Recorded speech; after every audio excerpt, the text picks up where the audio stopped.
Hello, everybody. I am failing to do this. You are audible, Justin. I have to hit the button here. There we go. Hi, hello, Wow. everybody. I had to. Uh, I needed an extra 2 arms to do what I wanted to do just now. So I wanted to pause and unmute everything, and I needed 2 extra arms for all this, and a whole second mouse to do it. That'd be nice. Anyway, hi. How's it going, Justin? It's going pretty good.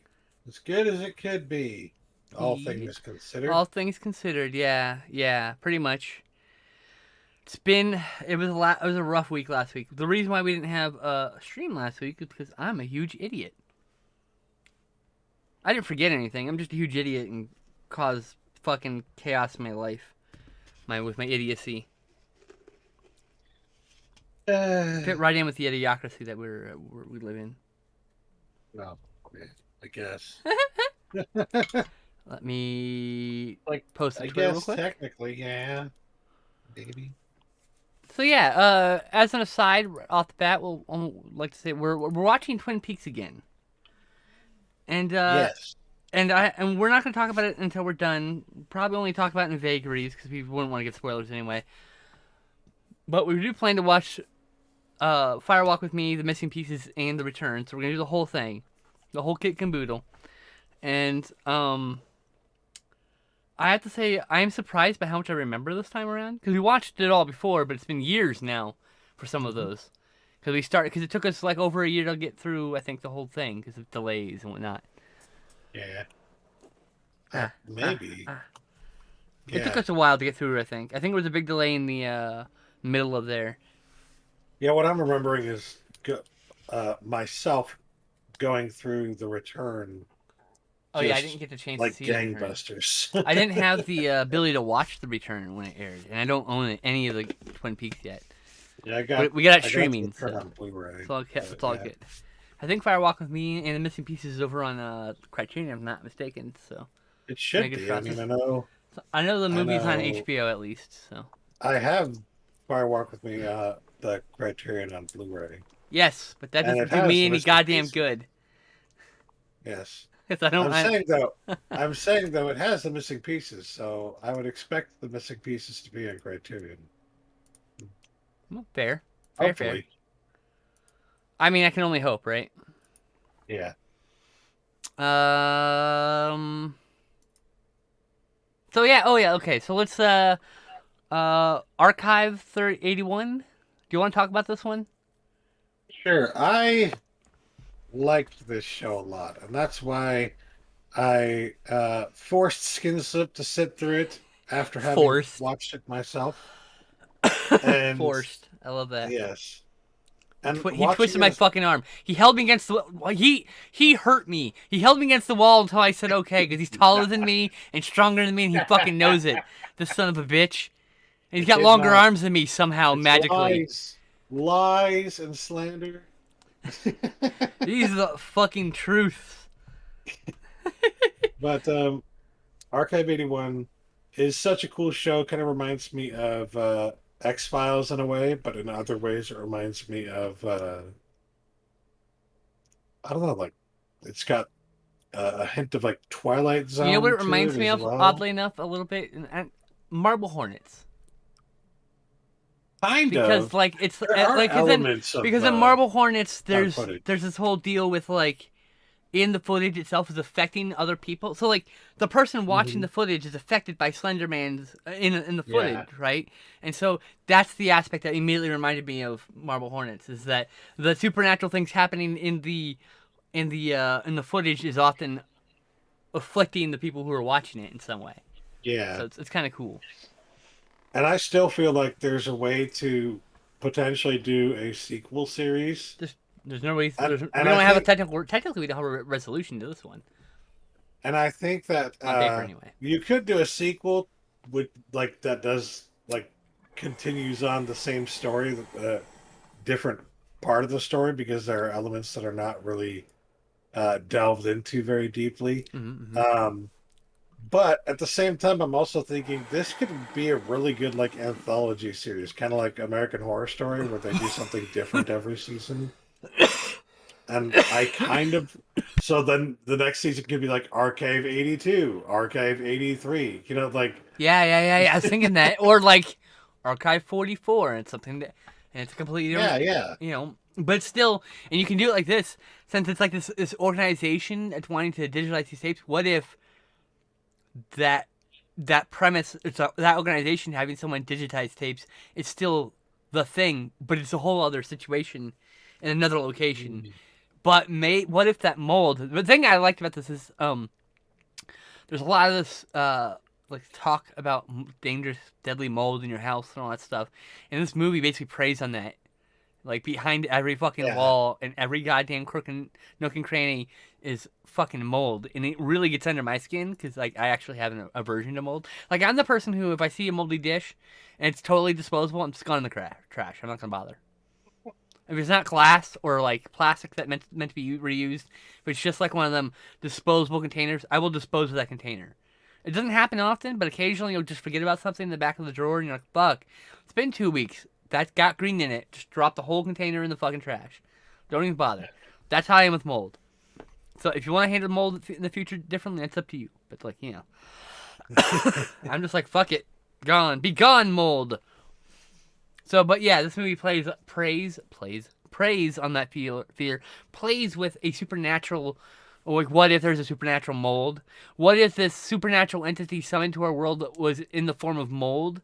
It's very Eldritch horror. Got has a lot of like yeah. Cthulhu mythos like that. Plus, there's an ancient cult who's like trying to summon this thing and like Mhm. a bunch of other stuff. I don't want to give too many details away, but like I would say on a scale of 1 to 10, I'd give this series a solid 7. Is it the best one? Is it better than season 2 of American Horror? No, no, but it's not better than, say, I don't know. You can choose most of those bigger horror shows. It's like you said. You mentioned X Files. It lives in the shadow of X Files, but it's very small compared to the glory of the first 5 seasons of X Files. I also loved though, like as people who collect Blu-rays and collect physical media and stuff Oh like that. yeah, This yeah. show very much like plays to that kind of an audience. I mean, there's It's, rows and rows of these things. I was like, I wish that was my house. I knew like there's a moment I think in the very first episode, in fact, where it kind of like has like a 5 to 10 second sweep over a row of VHS tapes, Yeah, and yeah. I knew when we started watching that she was gonna be like, pause it. I did, and I just like, okay, I named up all the fucking almost all of them, not all of Yeah. them, but almost all of them. There's a few that like I was like, I haven't seen that cover before. Okay, you know, I'm not some expert. I just remember things like that. It's like it's weird because like I have serious memory issues, like serious memory issues. Like I forgot even though I put it on my calendar, I forgot we had a podcast today until you said something. I was like, oh yeah. And the only reason I wasn't still streaming when you sent that was because the game I was playing crashed and dinner was about to be ready. So I was like, fuck it. I'll just end my stream, go get dinner, eat dinner. And then I was waiting for dinner to finish, and you messaged me like 5 minutes after I ended my stream. So I would have been ending it anyway. I'm like, oh yeah, let me finish this race. Let me eat. But we didn't have to do that. My game crashed. I called it a night. It's playing Forza five Horizons for like 4.5 hours today on stream. So it's kind of cool. Um, Yeah, Archive 81, I think it's a solid show. I highly recommend you watch first three episodes. I say give it 3 episodes. If it doesn't hook you, it wasn't for you. You know, Yeah, it's like a third of the and series. It's not that long. It's only like 12 episodes, I think, 10 episodes, something like that. I think it's like 8 It might or even be 9 eight. That's almost actually. half the show. But like, the story kicks off. Like for me, I was not hooked until episode 2. And episode 2 was like, okay, and episode 3 just reeled me in. But I was not sold in that first episode. I remember you showed me the first episode, and I was like, all right, let's watch a movie. The first, and then you're like, you insisted the next night. No, it was next week. You insisted that we watch some more. Like, all right, and then it was like, all right, one more episode. Like, it was like that's when we started watching Yeah. 2 episodes at a time. So yeah, and then You're we like, you watched. want to see where this is going. Yeah, I think we watched the last 3 episodes Just in one see go. it. In fact, so Because yeah, Um, that's what it goes. I wish that it had done better. This is a show now that's been on Yeah, I don't think it's Netflix getting for probably renewed. like 2 or 3 months. We probably would have heard if it was going to get renewed. I don't think it's I getting mean, that's renewed. not true because sometimes months go by before it takes a while for like some shows to pick up.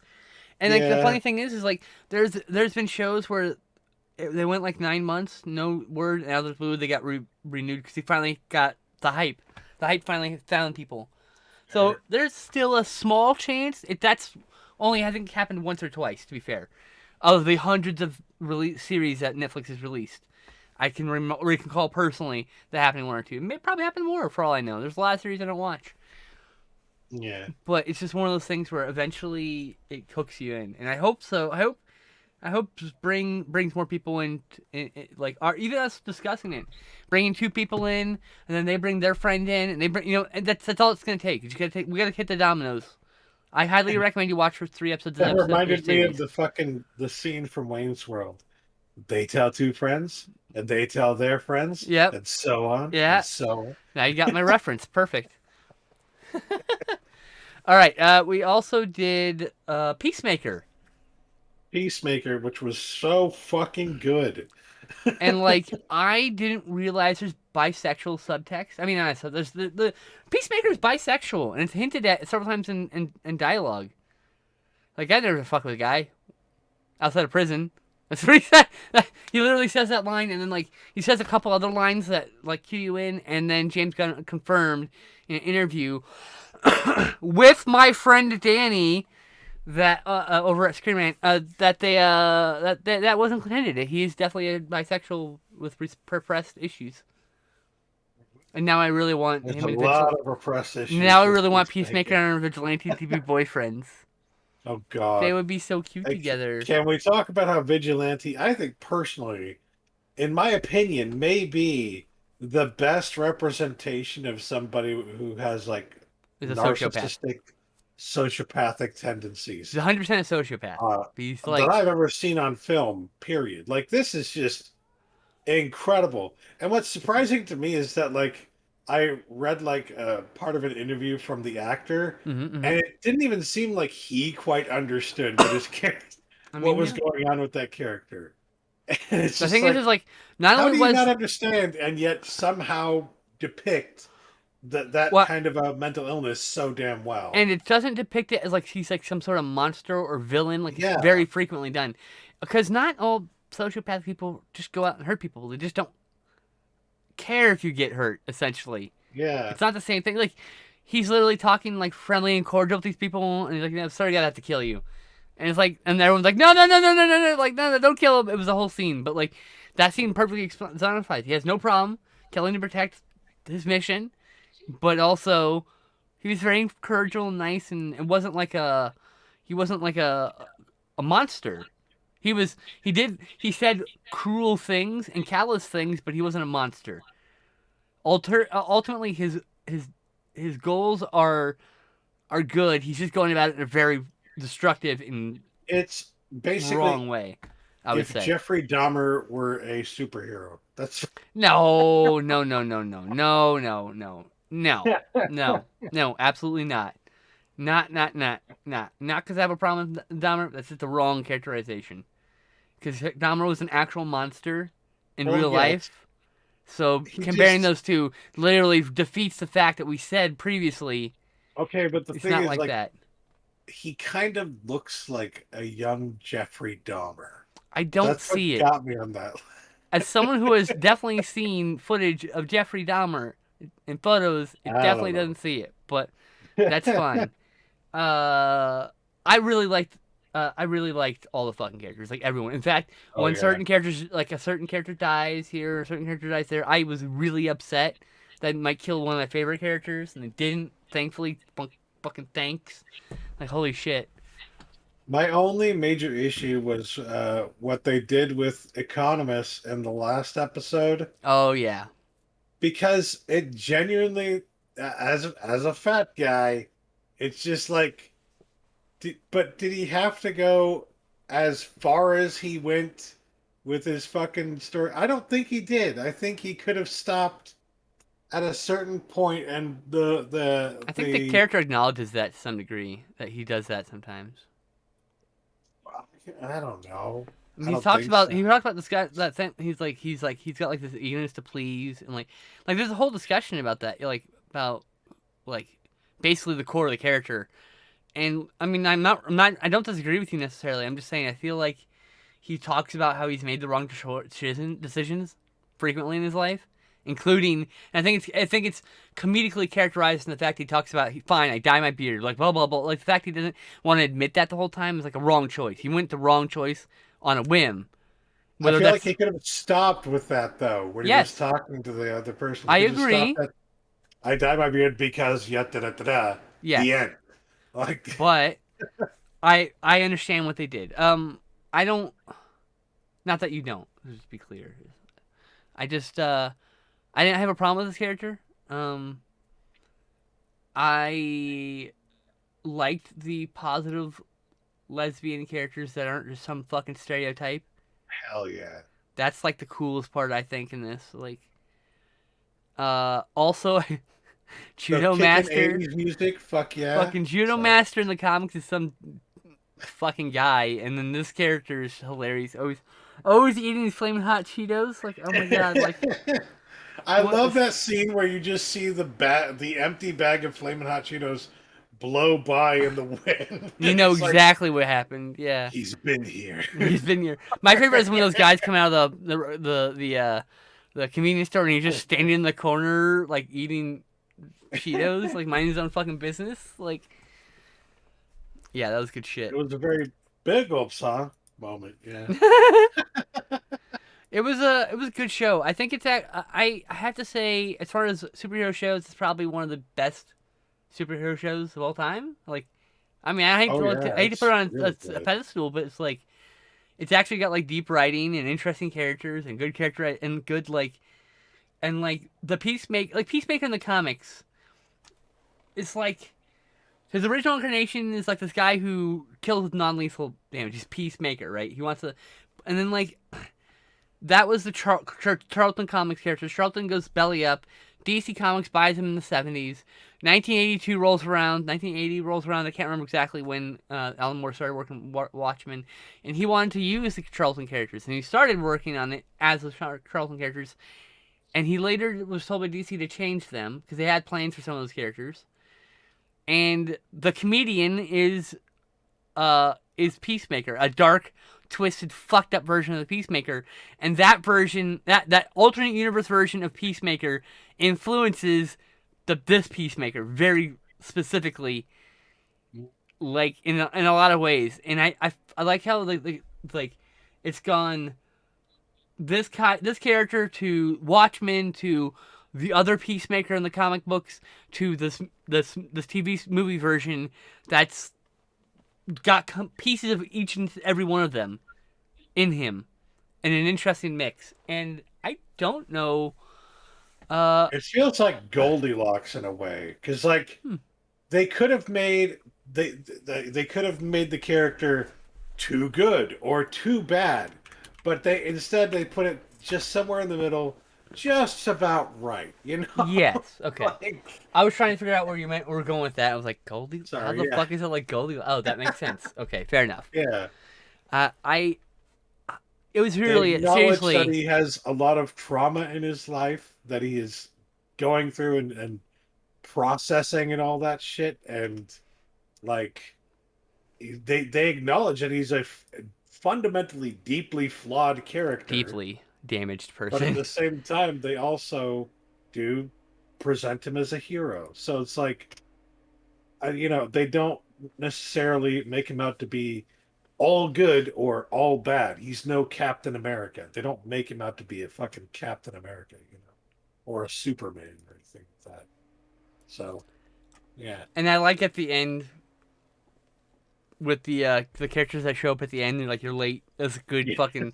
I'm just like that line, that timing, chef's kiss. All right.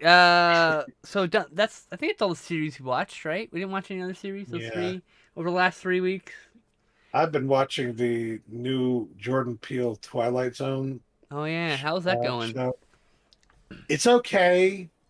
There are a lot of episodes that are just okay, and then there are like one or two sprinkled in here that are like really, really good. So it's like you should definitely check it out. I don't know if it's worth getting the Blu-ray though, because like Wow. there's so many really mediocre episodes, honestly. So it's like you would never watch these episodes again, but you might want to watch these two, these three episodes again. Understood. Interesting. Um, yeah, I haven't watched any That's all I have series. to say about it. I've been talking to more than one person about potentially starting series, so it's gonna happen. I know I'm like 8 episodes into the Clone Wars TV show, so that's been on hold for weeks because me and Sarah have been watching the Pirates movies. We're on week 2 of that, so she's like, "Oh, I want to watch Pirates." And I was like, "Okay, do you want to start at the beginning and watch them all?" I'm like, yeah, and so once a week, here we are. Watch the second one this week. I maintain that Okay, Pirates of the Charger. Caribbean, the theme for Pirates of the Caribbean from Hans Zimmer is probably his most unique I think work. that's Klaus Badlet who does the theme from the original one you're talking about. Not well, I know that he did the second one at least. I don't know. I don't remember. I think he did. He does a version of it in the second one, but it's a completely different arrangement. And I have to say, the second film's theme is much cooler. The version of the Pirates theme, much cooler. It's much more bombastic. The Hans Zimmer one? Yeah. No. The Klaus Badlet one. Oh, so you're saying this. I don't remember which one. Okay, I'm looking it up right now so that Absolutely. I can Sounds know good. which one it is that he did. Perfect. Yeah, I don't remember which one he did either. I just know that one he did one and the other. Klaus did the first one. Zimmer took over at the first one from the second one onward. There you go. Zimmer's then is I couldn't remember which order it was. Okay. Zimmer's was I think a more bombastic version of the And that theme. one is very. What I'm saying is, it's And probably his wait, most unique I have song. sorry. Go ahead. I have a unique memory in my brain. You just said unique, so I picked that word up. Okay. Where wasn't that the first movie's composer credited to Zimmer and and Klaus was the one who actually did most of it under like working under Zimmer or something. Wasn't there a court battle about that? I fucking can't remember. That's one of those things I where wouldn't. I kind of vaguely remember this, but I it's wouldn't put it past him. Basically. mostly it's not. And the thing is, it's not Zimmer. Zimmer wasn't at fault here. This is a studio thing. Yeah. The guild thing, where a guild just chooses. Well, he's the one contracted. He gets the credit, even if someone else does it, and you got to sue for that shit. You got to sue to get Look, those things changed. You got to. I think you got to do arbitrary. You do arbitration through the guild for that part, but Zimmer has done a lot of great music, absolutely. and a lot of music that literally, like many other composers of his time, just kind of takes pieces from a previous work he did and puts it over here, puts it over here. You know. Okay, But let's see here. Zimmer also did Muppet Treasure Island. He's very much but known as bringing the bombastic or the jaunty pirate sound to the mainstream.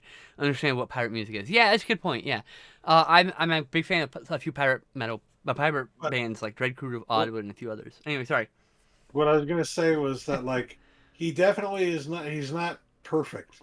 He has had Oh some no, very big misses. I mean, And I would say one example of that, I think he did Amazing Spider-Man 2, and that was fucking awful. if I I'm remember, there was a sorry. controversy about that one in which he's just cribbing a bunch of his older music or something and doing variations of it for that It movie. doesn't sound anything like his older music. That's And funny. all I have to say about that is, I don't blame him. It's Amazing Spider-Man 2. Yeah, If the movie's exactly. uninspiring, how do I get inspired to make music? You know, Yeah. Fintroll isn't that more I feel like he like? probably didn't have a lot of time to work on it. I feel like Fintroll is more like growly, right? I mean, like the reason I like Dread Crew of Oddwood is because they use all pirate instruments, thematic, like nothing new. So it's all like custom built, like little pianos and strummer jigs and the whatchamacall that fucking cranky.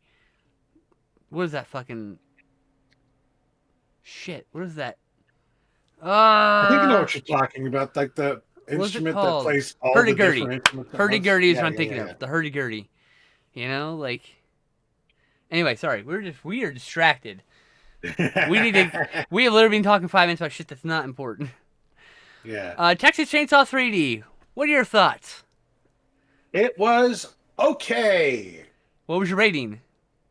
I think I gave it a 6 out of I 10. gave it a 7 out of 10. Now, what did you think about making Leatherface a sympathetic character?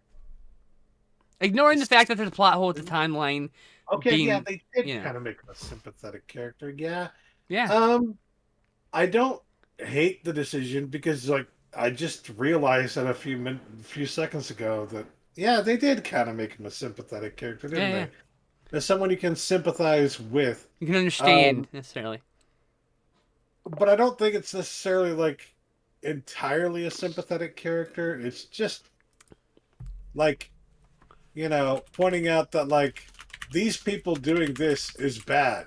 Also, what Leatherface has done in the past is bad. It's like these are both bad things, you know. So, do, I don't really have a problem with it, honestly. It's just like, oh no, we can't have any nuance in our film about Leatherface. Biggest problem with like, look, I am, I am a giant, huge fucking fan of Texas Chainsaw Massacre. Tobe Hooper is one of my favorite directors. Even Tobe Hooper knew that after the first Texas Chainsaw Massacre, there was nowhere else to go interesting in that specific, very basic premise. Okay, he exhausted almost all the stuff in that premise. Now we know, now decades later, like there's several remakes, a few other things. There was a place to go to, but he knew he had to do something different. And so when Tobe Hooper went to do a sequel, he did Texas Chainsaw Massacre, which is a big departure from the first movie. Hold on, I have more to say. Okay.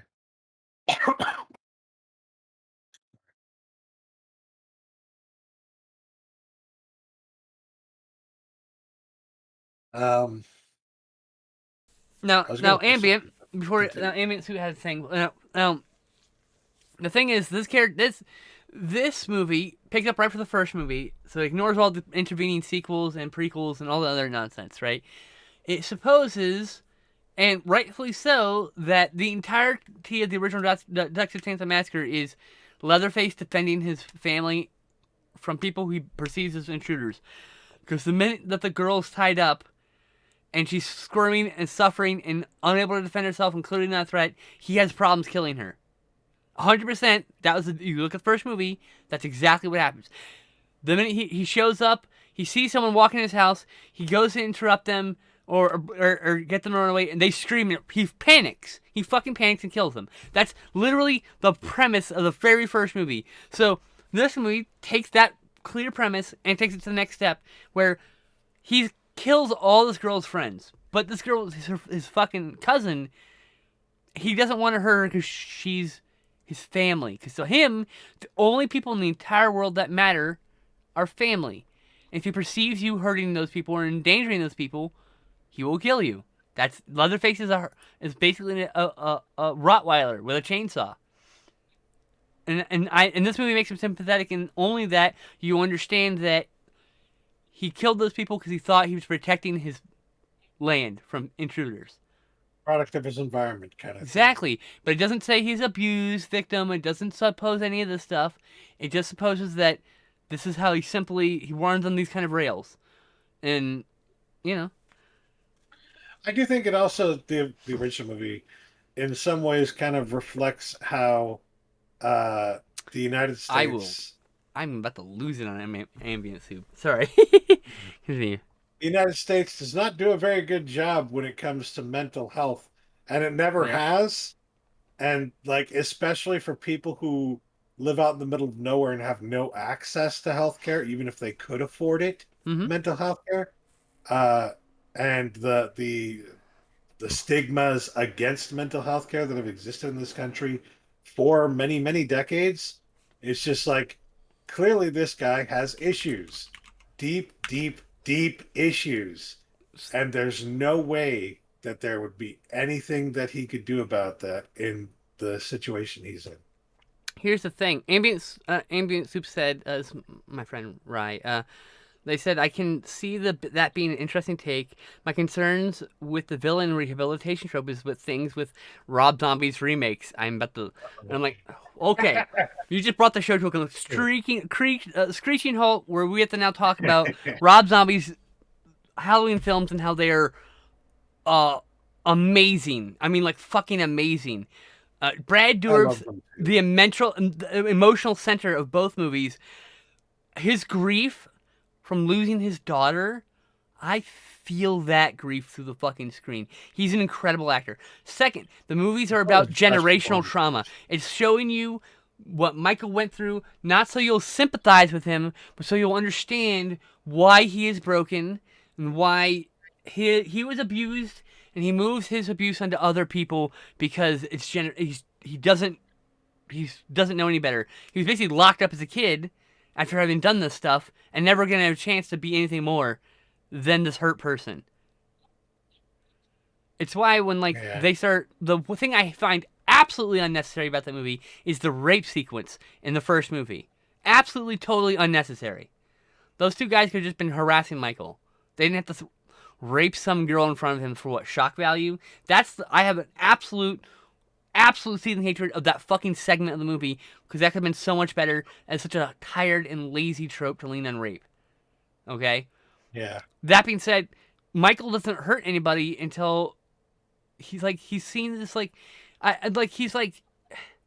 it's hard to explain. I don't feel any kind of kinship with any of these slasher killers, but I understand they are exceedingly hurt people who, while raised correctly, abandoned by the system who's incarcerated them, have now has no other recourse in their mind except to hurt other people. Because one, they don't know how to deal with their emotions. Two, they don't that's that. It takes the mythological aspect of John Carpenter's character and makes it a critique of our fucking system, how we handle handle generational trauma, how we understand generational trauma, the grief of losing people, the PTSD of surviving such a thing as Michael Myers. I'm not course correcting. I'm trying to defend the movie. You can think what you want. The Michael Myers is a force of nature, and as such, he kills people. And as such, in the wake of killing somebody, like your friend almost died and she survived, and your brother is the one who did it. How fucked up would your mind be? You'd be fucked. You'd need so much counseling and therapy, many years of therapy, right? It's interesting because it's like these waves. Michael attacks. It causes almost death of this person. This person's friends all get killed. Now, you can see his sister is also mildly abusive, is going down the same path. And she doesn't realize that. And she has no other recourse. She has no other knowledge. She's got blinders on of hurt blinders. So she hurts Annie emotionally, right? Earlier in the film, and then she's gone. She comes back, and Annie's gone. She can't apologize for that. Now she's Anyway, Everybody wants to know, where's Michael Myers? How did Michael Myers survive? Nobody ever asks why Michael Myers. Michael Myers, yes. Michael Myers is a Why? product of the fucked up environment in which we But no, raised him. I think there are a lot of horror fans who would prefer very 2D villains, It's okay. There's nothing that wrong they with don't that. have to ask too many questions about. And I do But like at least some three-dimensional villains here and there. At least I think some detail to them so that you understand what made them the way they are. Now, all this being said, I'm a huge fan of Texas Chainsaw Massacre series. I like all the movies, but Texas Chainsaw Massacre at the beginning, absolute trying to make you feel bad for sympathize in the wrong kind of way with Leatherface.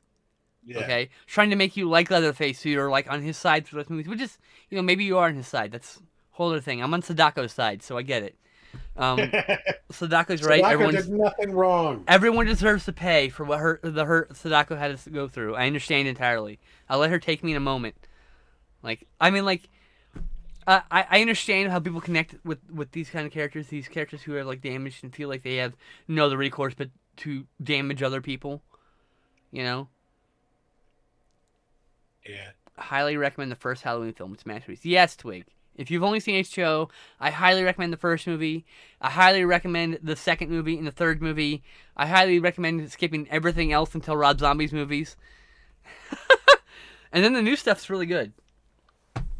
The new movies are pretty good. I think Halloween Kills has some issues, especially with pacing and plot motion. Like the motion of the plot is glacial slow, and characters are like exceedingly dumb. But then again, we also went through the election cycle of the last decade, so it's also kind of believable how dumb they are. Anyway, that being said, yeah, I disagree. Like for me, like when I say like when you say you have a problem like giving like understanding to, or like familiarity with like villains, the Joker's the wrong as an example of how to do it wrong. The Joker is a homicidal lunatic who's killed thousands of people, and the idea of making you feel sympathy for that character is monstrous. He may have been an abused person, but he's far beyond what his abuse caused him, and he's just gone into lunacy. That's what. And also, don't even get me started about how the Joker has been completely miscast ever since post '89 Batman. That's the last good. That one and fucking Batman animated series are the last good last good Jokers. I don't know what happened.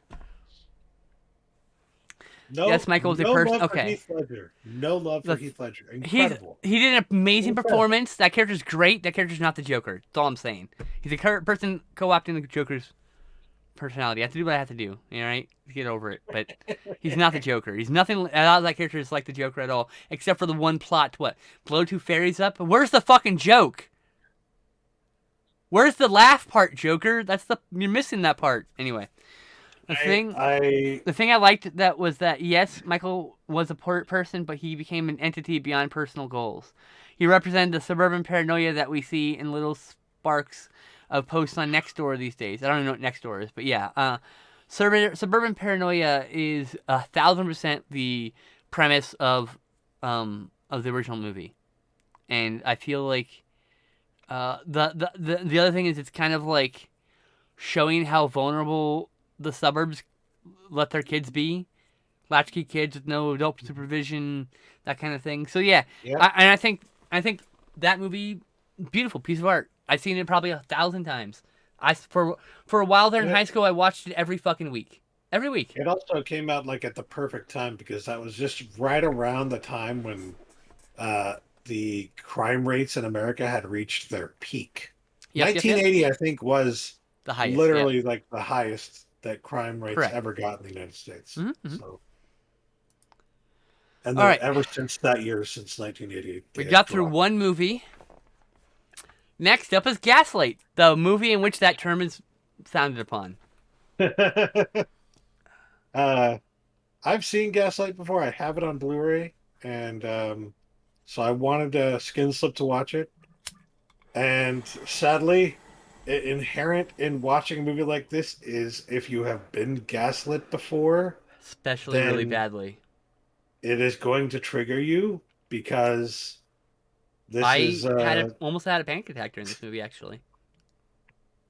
It's just, it can be very infuriating to see somebody going through something like that and just wanting to throttle the person. So frustrating. I just like, it was like not the good frustrating. I liked the movie. I give it an 8 out of 10, but it was not a good frustrating. I feel like if I'd liked the frustration, I would have rated it higher. So your mileage might vary if you have no problems with this kind of thing. But it's definitely a movie that, like, if you don't understand what gaslighting is, this is a movie you need to see because it will perfectly explain it to you. Like, this guy's trying to convince his wife that she is crazy while he secretly sneaks out of the house. He goes out of the house, sneaks back into the house and searching through like the attic, trying to find her like her grandmother's jewels. I can't remember whose jewels they were. The inherited jewels that worth $100,000 or whatever, right?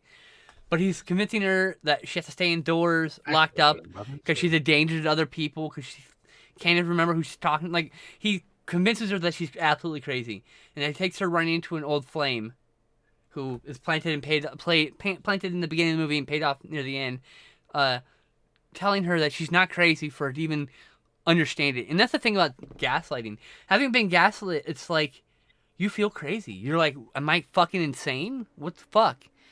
And it takes someone going like, hey, this person's gaslighting you, and you're like, oh, and then like, it's a fucking lot to deal with. Mm-hmm. Yeah, gaslighting is a problem, especially in abusive families, especially emotionally abusive families. I have to deal with it on a Because constant basis, by the way. to uh to get into the position where that's where you that's how you deal with things is to gaslight people.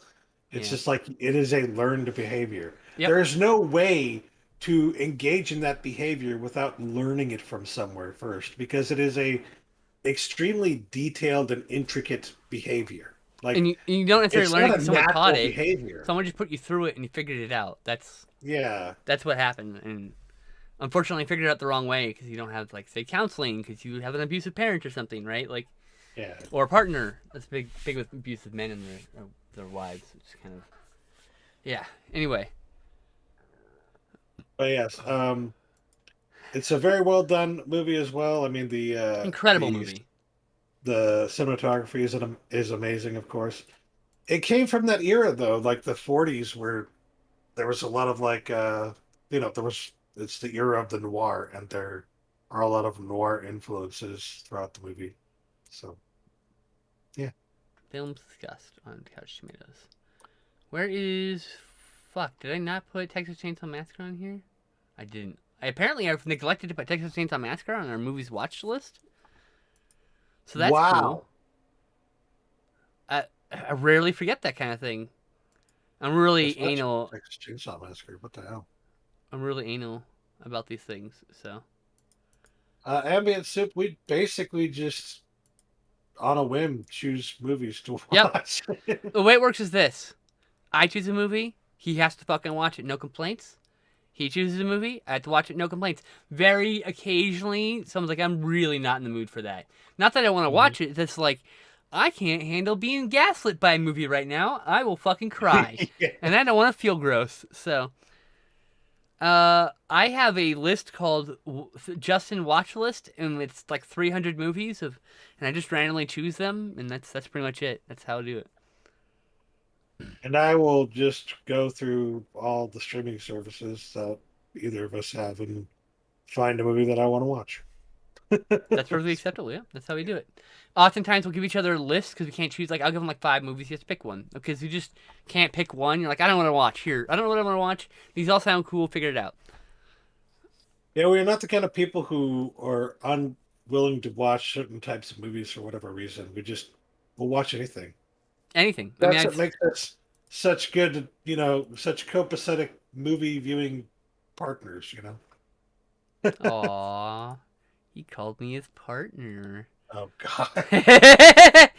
Okay. Oh no, there it is. It was on the list. I'm just wrong. Okay, so I don't have an interest in talking about Pierre le Fou because I couldn't fucking talk.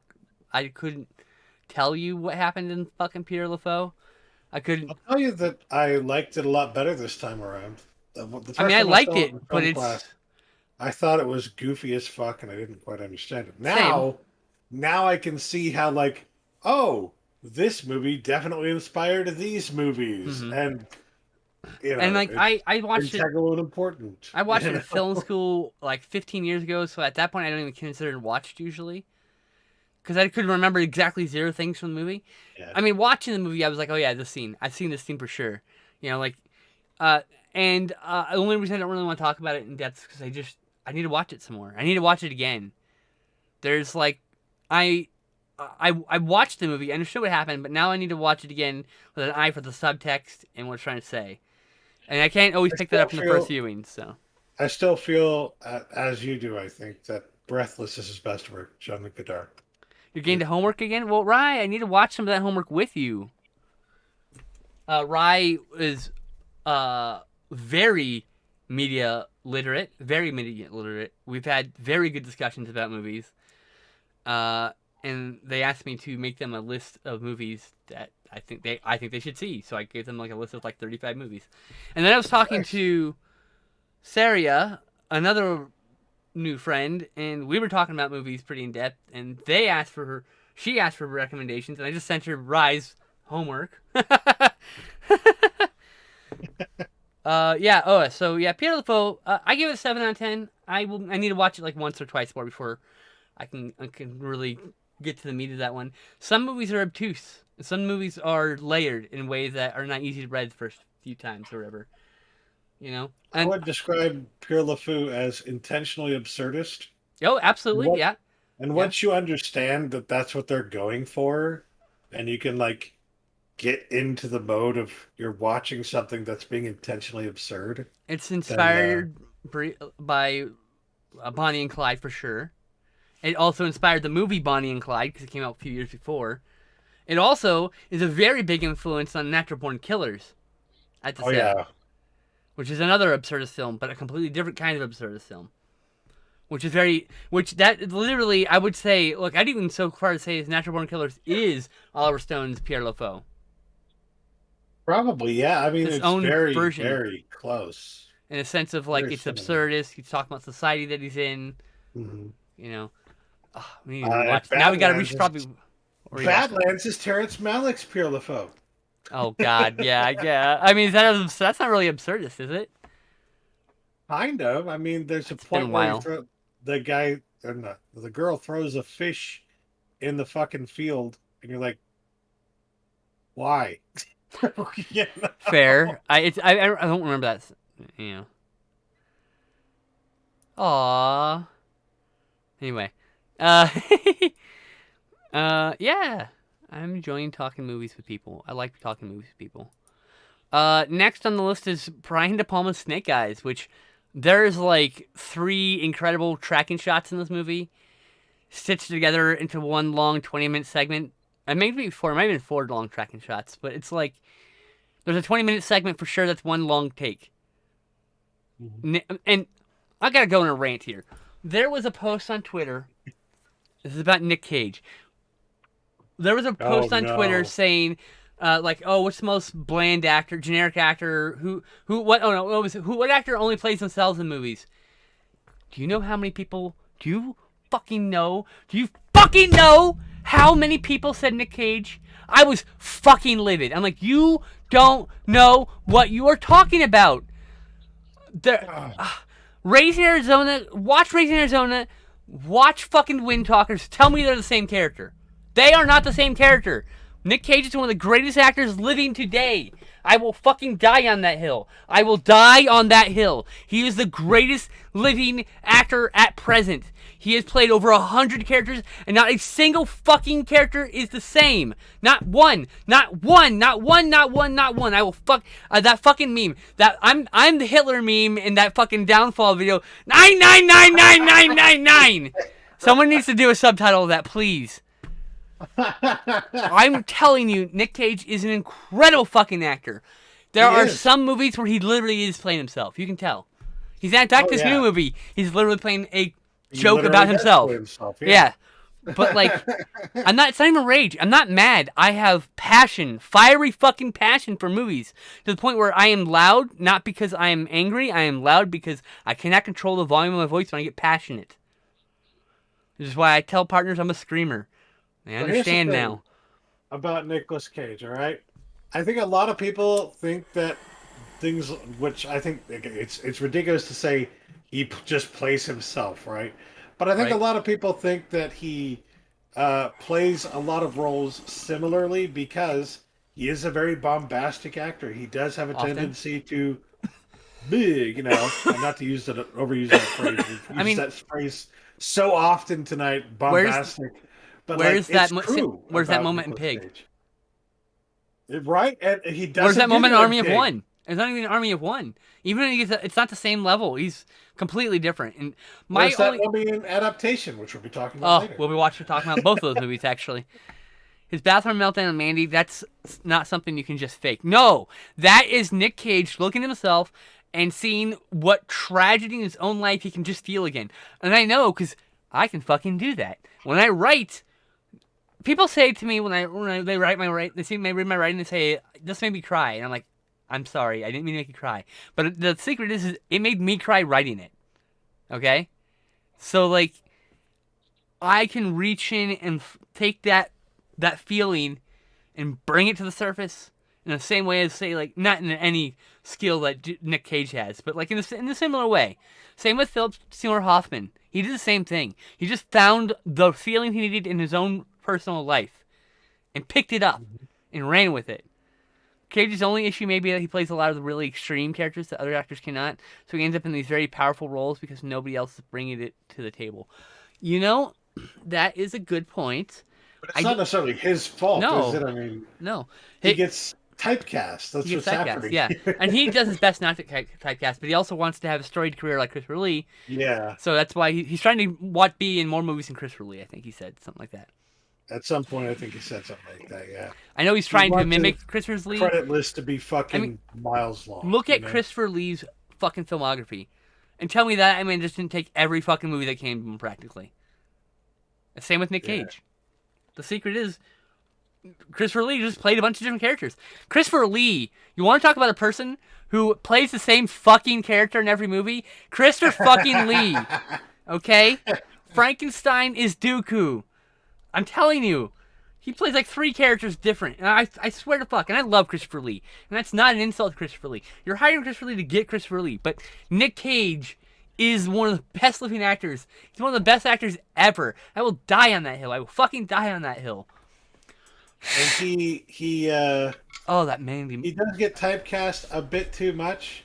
Yeah. But for good reason, because he's really good in those roles. Yeah. It's like, okay, I understand. But like, I do like it when he has the opportunity to expand into roles that he doesn't typically get. And when he does, it's like, okay, wait a minute, you're telling me Nicolas Cage only does one type of role? Like, no. Like, yeah, I was so fucking livid about that. Like, that's not how it works. Yeah. Oh, Christopher Lee was incredible. He's incredible. He did 2 Charlemagne albums. The story of Charlemagne did 2 albums. Chris, are you sure? I love him. But he's in Rhapsody of Fire and Rhapsody Songs. I don't remember which one. He did one of the work with one of those bands. The band split, and I don't remember technically which side that would be on now. Because now there's Rhapsody became Rhapsody and Rhapsody of Fire too. Because if I remember correctly, didn't like Luca Turilli move? No, that might be a different band. The singer of fucking Rhapsody moved on or whatever. I can't remember which. Oh wait, what inspired this rant in the first place? I forget. Good question. Oh, Snake Eyes. Nick Cage. Oh, He's yeah, in Snake Eyes. He's so different in this movie than, say, Raising Arizona or Pig or fucking Mandy or Army of One. I'll keep mentioning it because it's right here in front of me. But it's like you guys haven't seen enough Nicolas Cage movies. That's the problem here. That's people watch things with closed minds too. Also, people watch things with expectations, and the best thing you can do to yourself is train yourself to just throw your expectations out the window. And you start doing that by just watching movies without reading the description. You just look at the title, look at the actors, look at the director, go into the movie. And I mean, like, on the home video. You probably don't want to go to theater to do this. And then you'll be surprised by the movies you fall in love with. Mm-hmm. 15 years ago, I wouldn't have told you that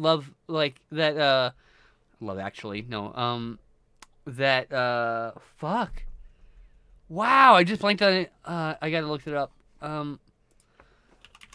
Who's in it? Is it a Nicolas Cage movie? Nope. Okay. Not related. Take This Waltz. Take This Waltz is a movie I would have hated 15 years ago. But I found that movie. I randomly watched it. It had a female director, and I, at the time, had a much lower percentage of female directors watched, and I was trying to fix that. Just because I felt I was missing those voices in my cinema watching. It had nothing to do with, like, political correctness, because it was before the whole wave of that shit. But that movie entered my life at the perfect time. It resonated with me so hard that it is a movie that has intrinsically changed the song Video Killed the Radio Star for me. It's a completely different song now. Completely different. The mood, when I hear that song, I'm taken back to the end of that movie and the middle of that movie when... That's a great movie. The main character is on the, like, Atom Smasher moving around, like, carnival ride, and that song is playing.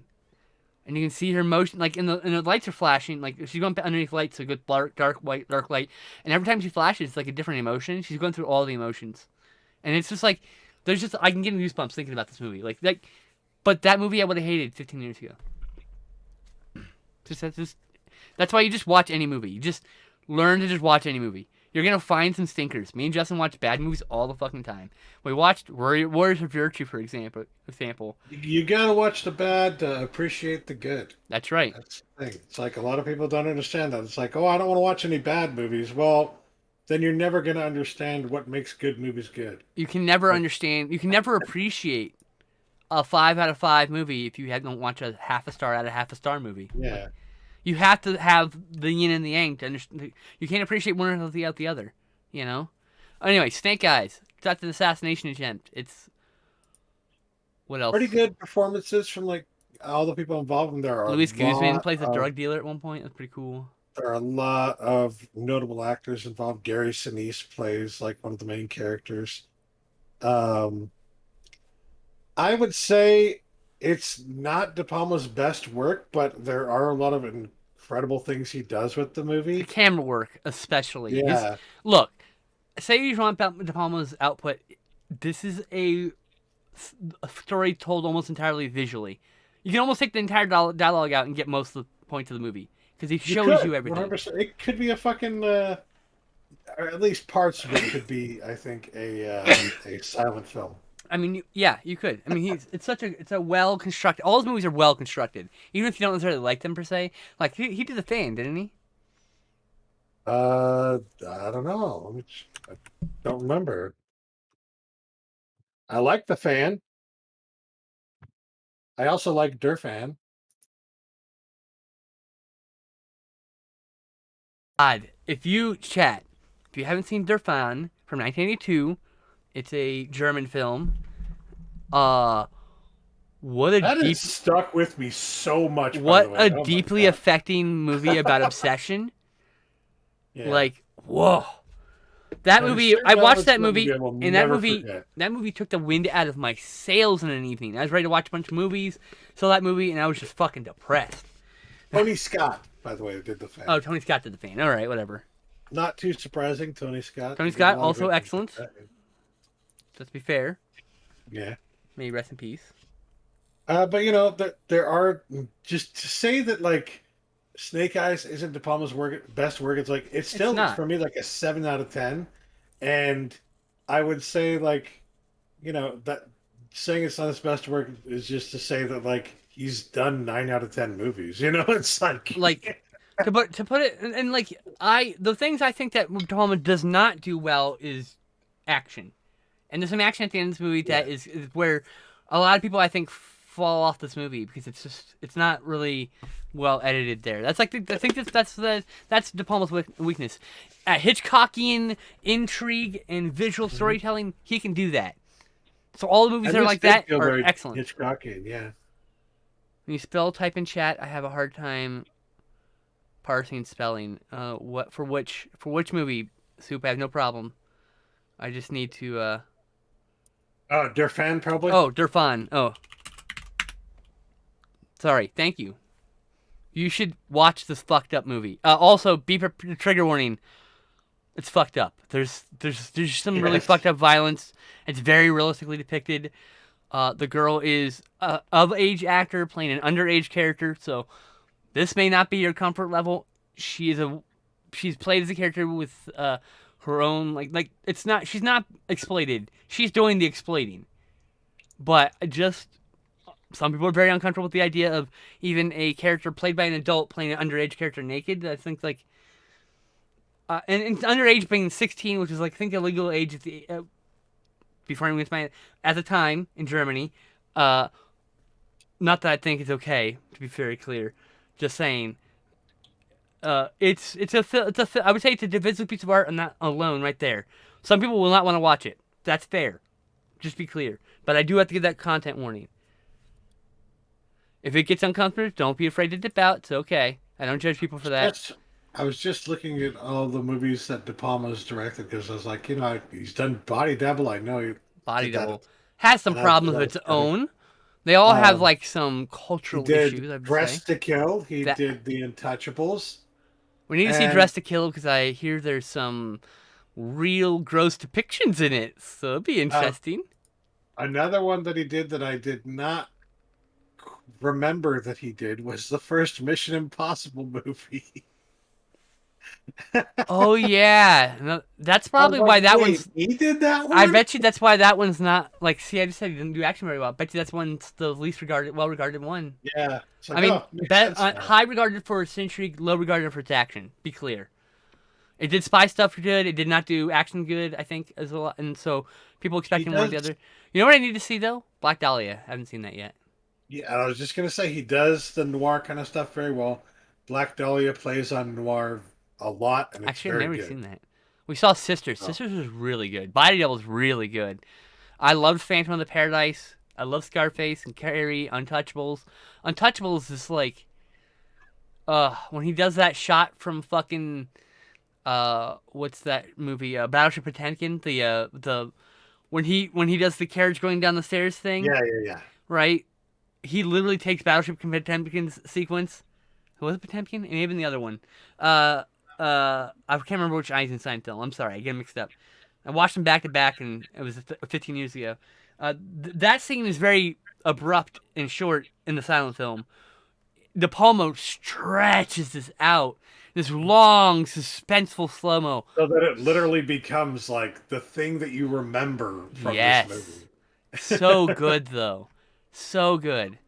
It's literally the first thing I think of whenever I think of that movie is the fucking scene with the carriage. You know, like So yeah, it's interesting because like Nick Cage is set up. Basically, he gets set up for. It's very obvious. He knows he's being set up. He's trying to figure out who the fuck's setting him up because he's literally standing next to this guy who gets killed, and it's just like it's this whole thing. It's like it's a whole unraveling mystery. I like Snake Eyes. I would say it's not gonna be. I would say if you're a fan of De Palma, you should watch it. If you're a fan of Nick Cage, you should watch it because those two things are excellent in this. Uh, Otherwise, this might not be your cup of tea. I would say this is like 7 out of 10, like I said, right? yeah. Pretty damn good movie, right? That's what I gave it. I'm pretty sure that's what I gave it. Yep, 7 out of 10. Now we're gonna talk about Texas Chainsaw Massacre 2022. Um, It's I back think to I gave basics. this one a 6 out of 10 too. It's back to basics again, again, again. See, that's the problem with this franchise is people keep going back to basics. As I was trying to say earlier, I think I lost my train talking about other things, but back to basics for Texas Chainsaw Massacre is done. You don't need to go back to basics. You need to evolve the characters to something new. Thanks for the warning. If let's see here, yet to see Sisters, but the first time I heard about it was from the man himself, Robert England, fanboying out over the 1970 film. So wait, like you were standing near Robert England in 1972, and he thought I'm so confused. Or no, you watched the video. You're like fucking 19. Never mind, 22 or something. Sorry, Michael. I crossed my wires because people had the same username colors, and it threw me off. I just assumed colors. Don't mind me. Wow. Yeah, I know I'm terrible, right? Oh, I see. Yeah, yeah. All right. Oh, so yeah. Lost my train of thought. This is these people go to this town that's like basically belly up, and they're trying to sell it to these Gen X investors, and it's like out of town.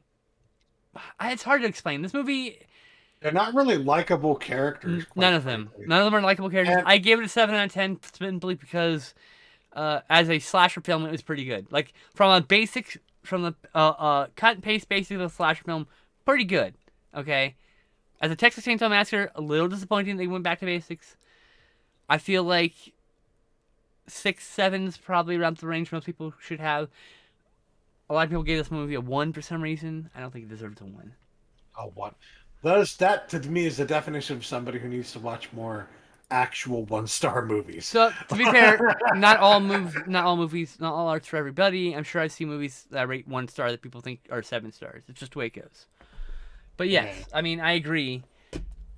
I didn't like this movie. I didn't hate this movie. I'll watch it again. I'll probably own it because I own every other thing Texas Chainsaw Massacre. So I feel like uh, the characters that you're supposed to like be caring about are fundamentally flawed in a way that like you know it's characteristic of the I likable would character gets say killed. That's the problem. mid mid 2000s horror.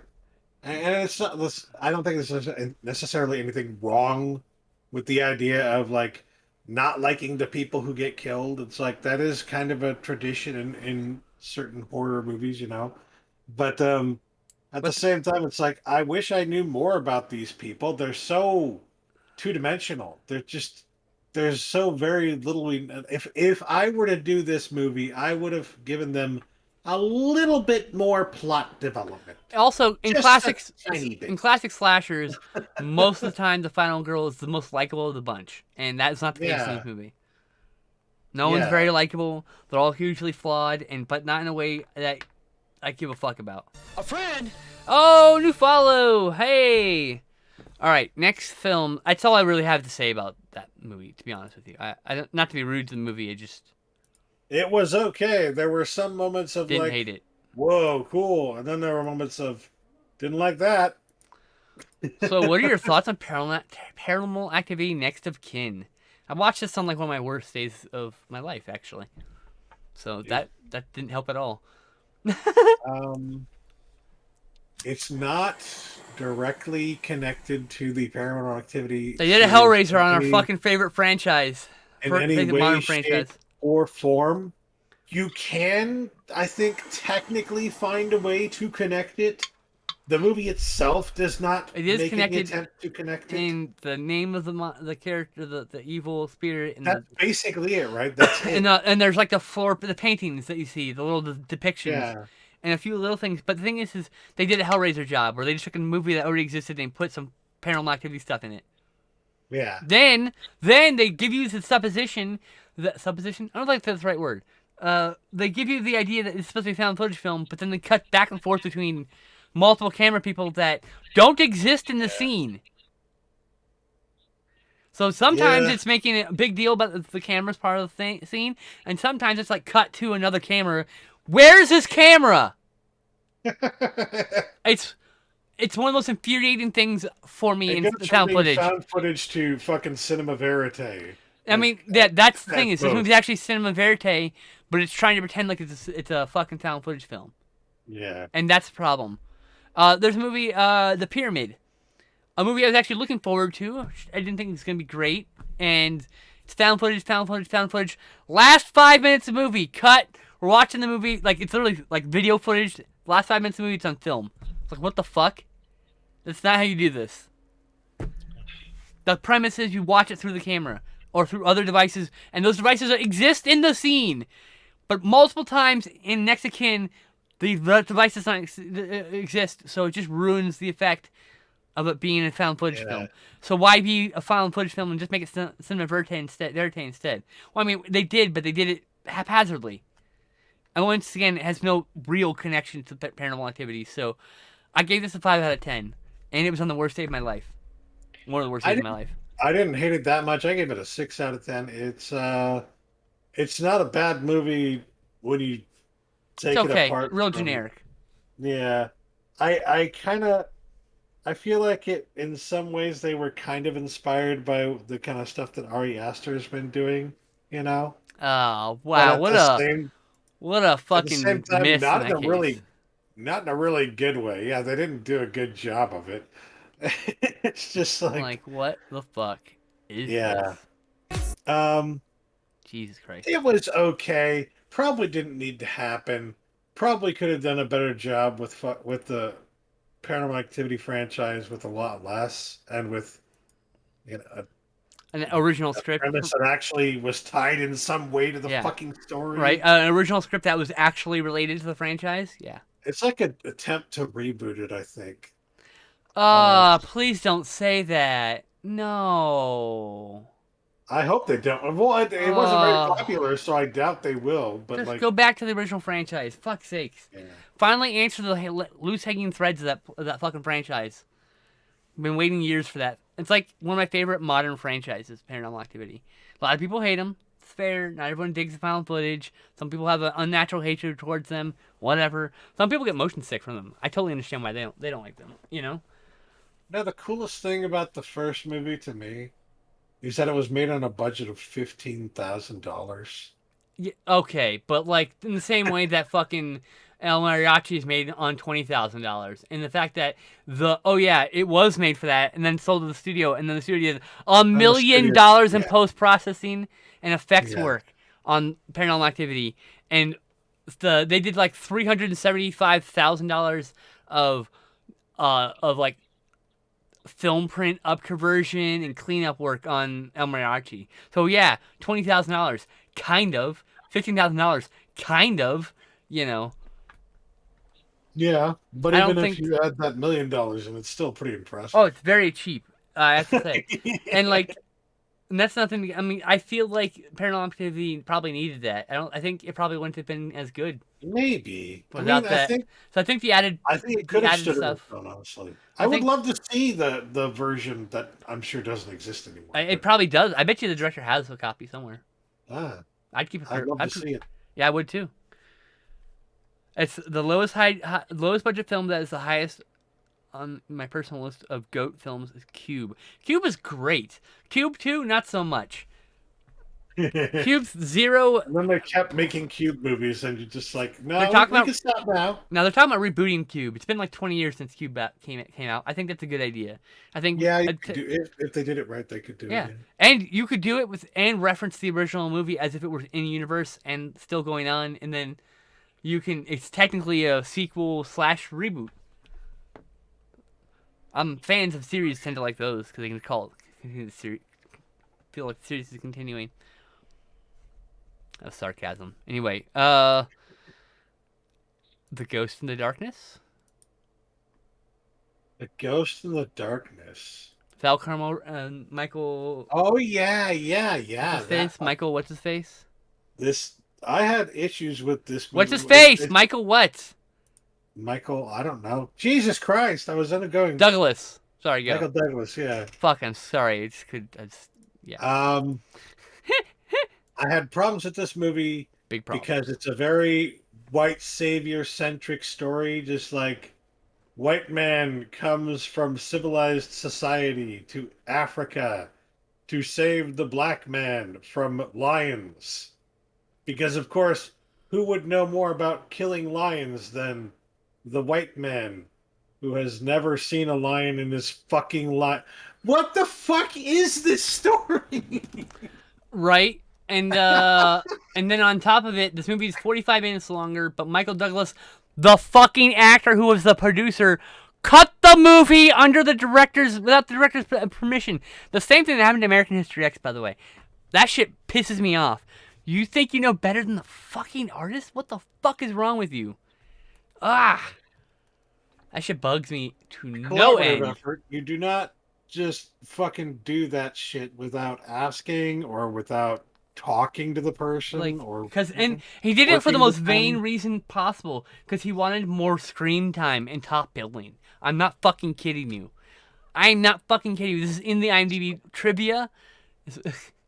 I'm like, what the fuck?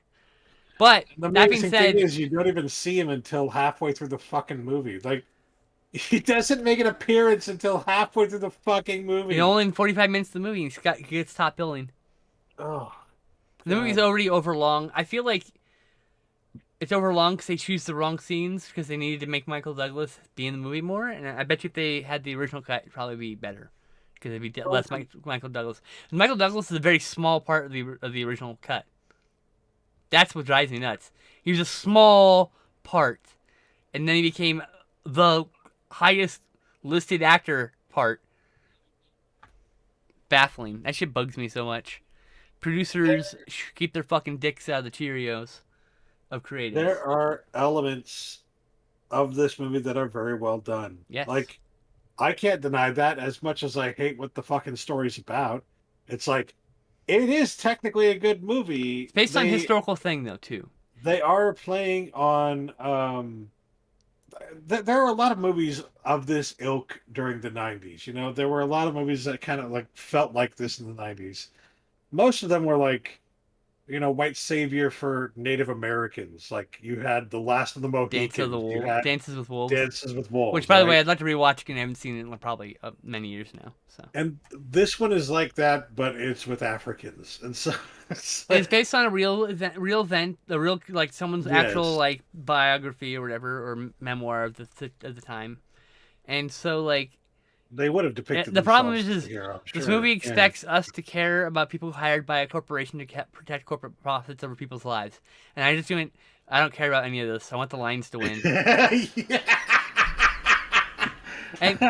And like lions are terrifying, so having them like the villain of a movie is kind of cool. And there's a better movie where like a lion gets loose in Amsterdam. I'm trying to find that fucking movie. Anyway, So by the guy who did the movie at the Killer, the Lift, which is a movie about no, it's called Down. Was it Lift? It's Lift. Down's the remake. Lift, and that's about a killer elevator. That Val same Kilmer, director. Val Kilmer did all right in this role. I think it's probably one of the I don't want to insult him and say it's one of his farthest reaching roles, but it is a pretty good role for Val Kilmer, I I think think. he would have done better if he wasn't But going through a divorce and having been exhausted yeah, from Dr. Moreau right beforehand. yes. And I just keep thinking to myself as I look into his cold dead eyes in this He just movie. wants to die every And fucking I frame. just keep thinking to myself like, God, you poor bastard, what happened to you? He Like, yeah, his marriage is dead and what he was happened to your fucking going through career? it. Why are you That here shit's in rough. this Let me tell you. movie? Like even if you like were like unhappy in the marriage, it's still rough going through that shit. Let me tell you. Yeah, I just it's just like he was at the highest of highs in his career not but 5 years earlier, and then Dr. Moreau now ruined him. Dr. Moreau and this, and it's And like, Batman, like what the fuck happened? That oh, happened. Cocaine happened. But yeah, I poor liked the movie, bastard. but I felt it was It overall is. It's a good movie. um I would say It's it's just, overall disappointing. it's a good movie. I just don't ever want to watch it again because I Yep. have an extreme distaste for the story. Like, I think I would honestly, I don't know if it's a 7 out of 10. It's definitely a 6 out of 10, 6.5 maybe. But like, I gave it a fucking 6, and that was me being generous. I would watch it again if the 45-minute extra long cut got released. If the director's cut got released, I'd probably watch it again. But that's the only way I'm gonna ever watch this again. it's getting a new Blu-ray too. But Oh, I'm good. I, you know, you don't need to support that. Nah, I'm good. I'm good. I'm good. I'm good. I don't need that. I don't need that kind of energy in my life. Next, I have to go pee. So talk about something. Talk about something. Okay. I watched um Secret of Nim not last night, the night before night last, because my internet went out. Funny story was I was at the end of a project that I was working on for my job, and I literally had like 5 minutes left of work to do, and then that was the moment my internet went out. And I spent an hour trying to get it to go back up, trying to get it to turned back on, and gave up and put the disc in for Secret of Nim. And 5 minutes into the movie, the internet comes back on. So I pause it. I go back to my work. I do the 5 minutes of work I need to do and publish the damn post and get back to the movie. Um, as will come as no shock to anybody, The Secret of Nim holds up phenomenally well and is fucking fantastic.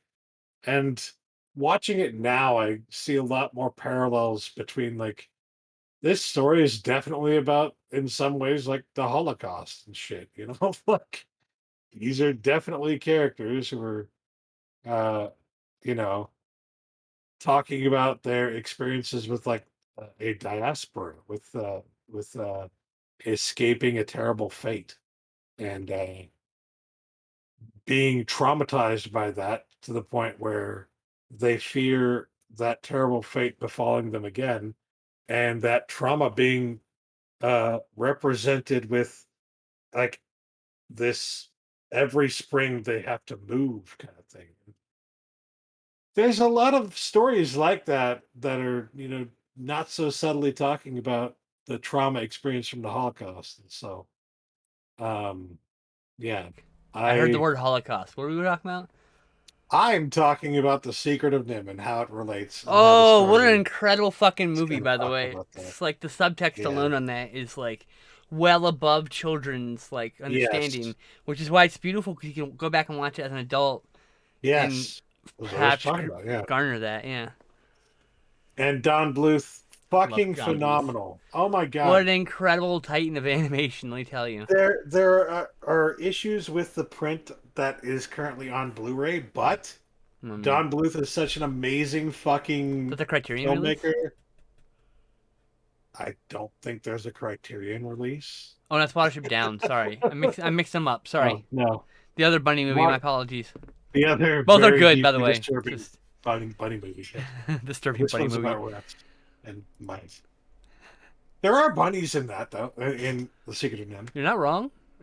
But like, I mean, with Don Bluth, like, what really gets to me is how he depicts like shiny objects and light reflecting off of things, because it's just so fucking hyper realistic. It's so good, and it just draws me in every fucking time. I love it. So yeah, Secret of Nim, 9 out of 10. 9 out of 10. I Only would. 9 instead of 10 because I wanted it to be. I wanted it to be longer. I last saw it like a decade ago. I had it rated as an 8 out of 10. I would like to rewatch it at some point, probably next year or something, so you have some space. And then we'll talk about this again on Couch Tomatoes because I'm not gonna put it in the list. So that was just a side thing. Yeah. Next, Antlers from 2021. Oh yeah. You want to explain the plot? Why you hit this ball? Hey, speaking of a movie about trauma, Yes, generational trauma specifically. yes, uh, that seems to be a theme with horror movies as of late. Or It with it some of them. is. We also need to rewatch Babadook to talk on the show. So to talk Oh about. yeah. Excuse for that. So Antlers is a horror movie. It's about a kid whose parents, well, his father is a miner. He's not a miner though, is he? He's just going into a mine in the beginning of the movie. They're trying to rehabilitate the mine. I think they were going to the mine. No, he's a drug. He just does drugs. He's a drug. Yeah. Drug dealer. He's a guy who cooks meth. He's using the mine to cook meth. Him and his buddy are using the mine to cook meth. Yeah. Very So Breaking Bad. yeah, and it's also like I think that in and of itself kind of talks about where things are in America today. Like Y'all. the coal mines are fucking closed, so Yep. they're the perfect fucking place to go if you're trying to do something secretive, and that makes sense in a certain way. Yeah. But then shit gets fucked. I don't want to give too much away because spoilers. But Well, it's well known that it's a monster movie, so you can say the monster yes, without. some eldritch horror comes into play, perhaps. May chance. Eldritch? And I don't then- know. It's definitely based on Native American stuff, which a lot of people Yeah. have a problem with, right? Reasonably so. There's actually someone did a tweet: "White people stop making movies about indigenous cultures, myths as monsters." And It like, would be that's cool fair. to see some more from indigenous Yes. peoples. I don't know the history of the person who directed this, so I'm I not still talking need to about see this. Reservation Dogs too. Yes, we do. Yeah. Scott Cooper. Wow, that's a very white man. Anyway, so yeah, I'm sorry, the pause sold that. I mean, to be fair, he did the movie or show with miniseries called Hostiles. I think it's a movie, which is supposed to be really good too. And it's about like a more truthful telling of how we treated indigenous people of America. And yeah, not to say it's still not got its own flaws, being directed by someone who's not an indigenous person, but same with this movie. There are definitely issues with that. So if that's going to be a problem, do understand. You should probably pass this up. Anyway, as you continue to explain what happens, I just Now, this one I think is like the kid ends up having to like take care of his dad because of what happens to his dad. Dad I getting don't know sick and why his dad's getting sick, with an illness of some sort. and his brother is also getting sick with this illness, and his mother is no longer in the scenario, so it's literally just him, and we're talking about like an elementary school kid, and Yeah. he's being forced to fucking deal with all this shit.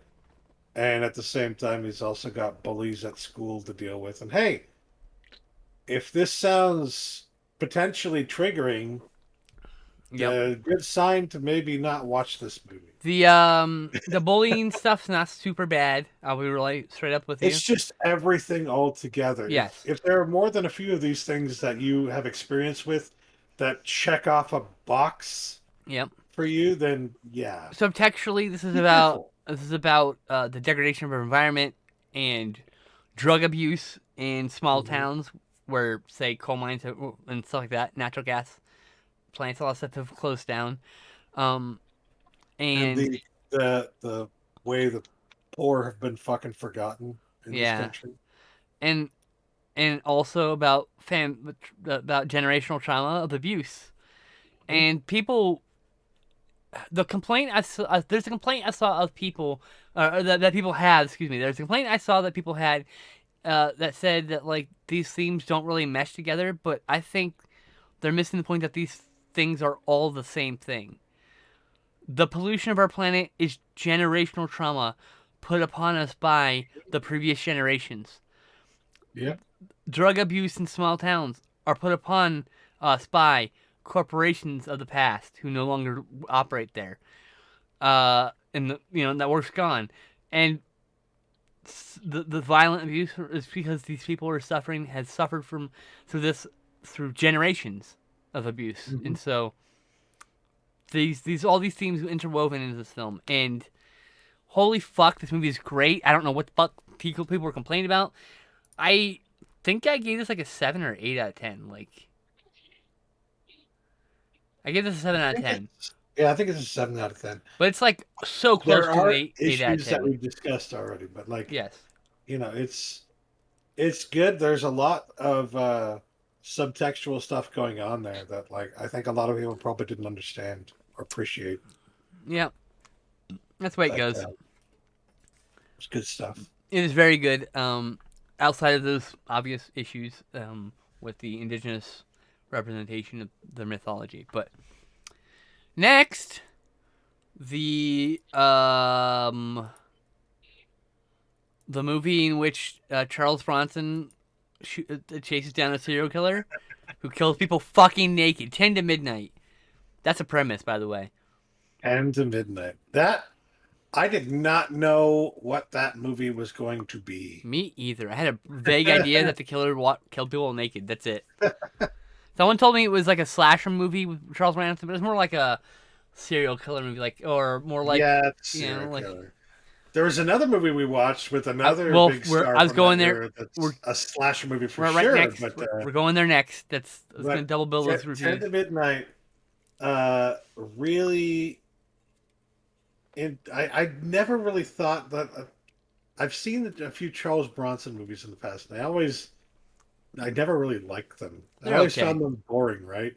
All right. This might be the best one I can think of that I had the most fun with. Like that I thought was the most entertaining, I guess, objectively speaking. And it's probably because it's a horror movie, more or less. And yeah, pretty much. I dig horror movies. It's definitely in the vein of like Silence of the Lambs. Mm-hmm. That's why I say it's more serial killer than it is slashers. Though slashers themselves have their origin in our real life serial killers. If I remember correctly, actually, isn't there a scene where he goes into the. I might be thinking of the next one we're going to talk about, but he goes into the kitchen and it's basically a scene that's like referencing Halloween. That's Silent Rage. That's the one we're doing next. All right. We didn't watch them back to back, but we definitely should have. Probably, yeah. So like, the interesting thing about this movie is, unlike other Bronson films where he's just like, he just gets to get away with killing people and being a vigilante cop essentially. He loses his badge. He does the thing anyway. He loses his badge and the killer walks. And then he goes and does things. And at the end, he's getting fucking arrested. Not to spoil or anything, but it's very different from his other movies. Like, everything else is like, there's a lot of twists and turns in that I didn't want to reveal. But, like, I probably shouldn't have said the end. But I'm telling you, the end is like, that's the part where, like, that he has consequences. He suffers consequences. A Charles Bronson movie. That's the thing that makes it completely unrealistic. I mean, cops being held responsible. Give me He wasn't a cop at the time. He was a citizen. Oh, I'm sorry. Former cops being held responsible. Okay, also fair. Okay, fair point. All right. Shut up.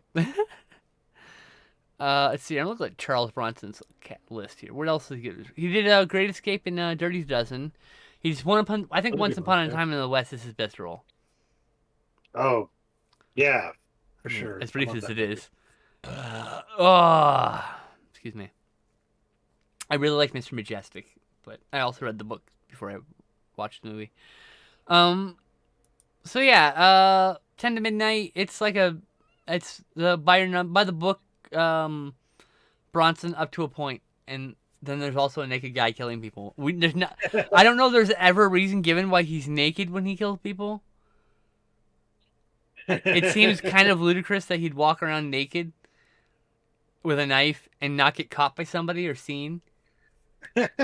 Like, I'm just saying. And then what was he getting naked? What, in the fucking on a porch? Imagine you're just riding your bike by and there's a guy just getting naked on a porch. You're like, what? It's just like little things like that. I'd be like, okay, I'm gonna call the cops right now. This is kind of weird. I don't know. He's getting naked on the porch. Maybe it's not. Maybe it's a dare. I don't fucking know. But no, yeah, it's a little weird. Not saying it isn't weird. It's one of those movies. Next 6 was out of 10. 6 out of 10. Ooh, I give it 7. Next was Silent Rage, starring Chuck Norris. Now this movie, the creators swear they had no inspiration from Halloween. They said. Oh shit! But watching the last 40 minutes of this movie, in which fucking Michael Myers and Chuck Norris do battle, okay, this guy moves around and walks around and stalks and kills and does things. The way he moves is Michael Myers. He's just playing the shape. He's just not wearing a mask. And they gave a scientific reason why he's super strong and immune to bullets and all this other shit.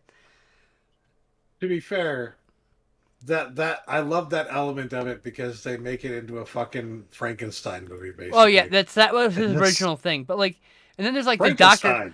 There's with drugs. Dr. Tom Hellman running around. That's fucking Loomis. And then you got Chuck Norris as the sheriff, Hackett. You know, like it's fucking. You could see this as like. You could watch like from past the 15 minutes part, where the part like where they take the serial killer guy to the hospital. You watch the trip from the hospital where he's dead to the hospital, and it would be like literally picking up from Halloween. I feel like this is 3 different movies in one.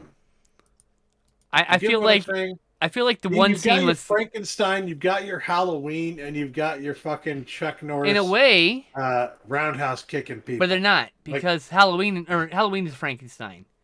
Instead of being but Dr. Frankenstein is Sam Loomis, but instead of a medical curiosity made from science, it's psychiatry. That's what it is. It's like, so I mean, in a way, it goes Frankenstein to Halloween to Silent Rage, though Silent Rage is just saying that they skipped over Halloween, but that's just so they can avoid litigation. You can tell because it's fucking Halloween. Chuck Norris versus the Shape, Silent Rage. I gave it 6 out of 10. I liked this movie. I don't know why. It was a lot of fun. I really enjoyed this movie, and I don't typically like Chuck Norris movies at all, but this one, I'm hit and miss. Was all fucking over the place, and I dug that about it. I'm into the machismo action films. 7 out of 10. Damn, we just had the reverse. Yeah. I liked the machismo action hero movies of the 80s and early 90s. So like I dig probably about 10 to 15% of Norris's filmography since he's done like 107 movies in the last year. I would say like uh there are a lot of people out there probably who would not watch a movie because based like this, like silent rage, right? You don't know anything about it. Like if You this just got look at the fucking cover artwork for it. You not most people are not going to pick it up and watch it. I had Fucking watch it. I promise you, you will enjoy yourself. I have this on a triple pack with White Line Fever and some other movie I can't remember. Uh, uh, um, something with Rutger Hauer, I think. Blind Rage, I think. Anyway, Fury. it's a triple pack from Milk Creek, and if a limited edition or a special edition came out from anyone for this movie, I'd probably buy it. Same with 10 to Midnight. I think 10 to Midnight does have a repress from someone else. I think MVD did 10, Silent Rage. I think they did 10 to Midnight now. I don't even mention it. Maybe that would be cool if they'd look the same on the shelf next to each other. Um, Next is the movie we watched between these two, Army of One, starring Nick fucking Cage as that real life meme guy who went to fucking Afghanistan to look for Osama bin Laden with a samurai sword, looking like a mall ninja out there. But like that's basically that real life guy inspired this movie. And at first I thought, oh, Nick Cage is doing some weird pastiche of someone with like severe autism to some degree. But then like they show news footage at the end. I'm like, oh no, he's actually just acting like the guy. Never mind. Yeah, he's just trying to The depict guy the just might guy have, as yeah. he actually was. He might have autism. I don't know. But my point is like, I thought it was doing like, because it's Nick Cage and he's playing the character intensely, the real life character's not as animated as he is, so it felt like he's doing a bad caricature of someone severe autism. But really, he's just depicting that character in the way that Nick Cage depicts characters. Yeah. I really like this. I thought there's a few culturally insensitive moments. 100%. Yeah. But genuinely quite funny. I need to rewatch this one because I have forgotten so much about it. Oh, really? He's never he falls in love with that lady and No, I remember certain elements like, of it, but like not enough to fucking keeps get traveling. a He fair keeps trying to score go on to it. Pakistan and keeps having setbacks. Yes. It's a movie about absurdities. Yeah. I own this on Blu-ray. I think you sent it to me actually. I think I have the Blu-ray too. Yeah. I think Got you were it the one who really sent it to cheap, me. so, Or no, you know yeah. what? I think we both got it during Black Friday, and that's when you sent it to me because it was Yeah, it could be. something like I that. don't know. Anyway, I'm glad I own it. I'll probably watch it again Yeah, same soon. here. Probably not long. I'm probably down to watch it next year. Good shit. There's not much to say about Army of One without spoiling parts of it because it's just one of those kind of movies. Yeah. It And was. again, like, I give it a don't 7 wanna- out of 10. I don't know what you gave it. So I don't want to give it a score without rewatching it, but if I had to right now, I'd say probably 6 out of 10 because I don't want to give it much of a score until next, one of my favorite movies I saw in theaters in 2002, Eight-Legged Freaks. fucking amazing. I love it. Like It's so fucking good. I have arachnophobia. Definitely underrated. I have like real life actual arachnophobia. Like if I see a spider, I scream. Like I fucking primordial scream. And if I have to kill it myself, it's like bah bah bah bah. Like Justin's gonna find out when we live together. He's gonna hear me going ah, smash, smash, smash, excessive smashing, smashing and smashing until my arm gets tired, and then I finally go, oh, it's dead. That's what I free like they fuck with me. All right, spiders fuck with me. I can't handle it. It's so like this movie, but movie cinematic spiders, no problem.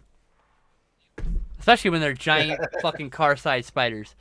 Yeah. So this toxic waste is like dumped in this mine, and it makes some spiders that live above the mine and fall down into it, grow large, and then they infect some other stuff. It's basically a parody to an extent of arachnophobia. At first, yes. so it's a guy that went to spiders, like, and then like, I don't know. It's just, in a way, but it's good. I really enjoy it. There's a lot of really fun gags. I like that the spiders like make noises like Where are the vocal cords on the spider? uh, Tell me. Show me on the spider where the vocal cords are. my favorite part is the ridiculously cheesy musical cues No. where you hear like at one point you see the giant spider, the bigger than all the others coming along, and you hear right next to the car, and you hear a musical cue that's literally the itsy bitsy spider, but Yeah. Yeah. really really low. Bum bum bum bum bum bum bum bum bum bum bum. It's only it's all stuff like that. Yeah. It's just the best kind of cheese, though, and clearly referencing movies like what them and other Giant. I mean, giant that's on the nose monsters. since there's a clip of them in the movie. Yeah, But exactly. giant spider invasion. Yeah, There's also a movie called The Spider, which is about a giant spider.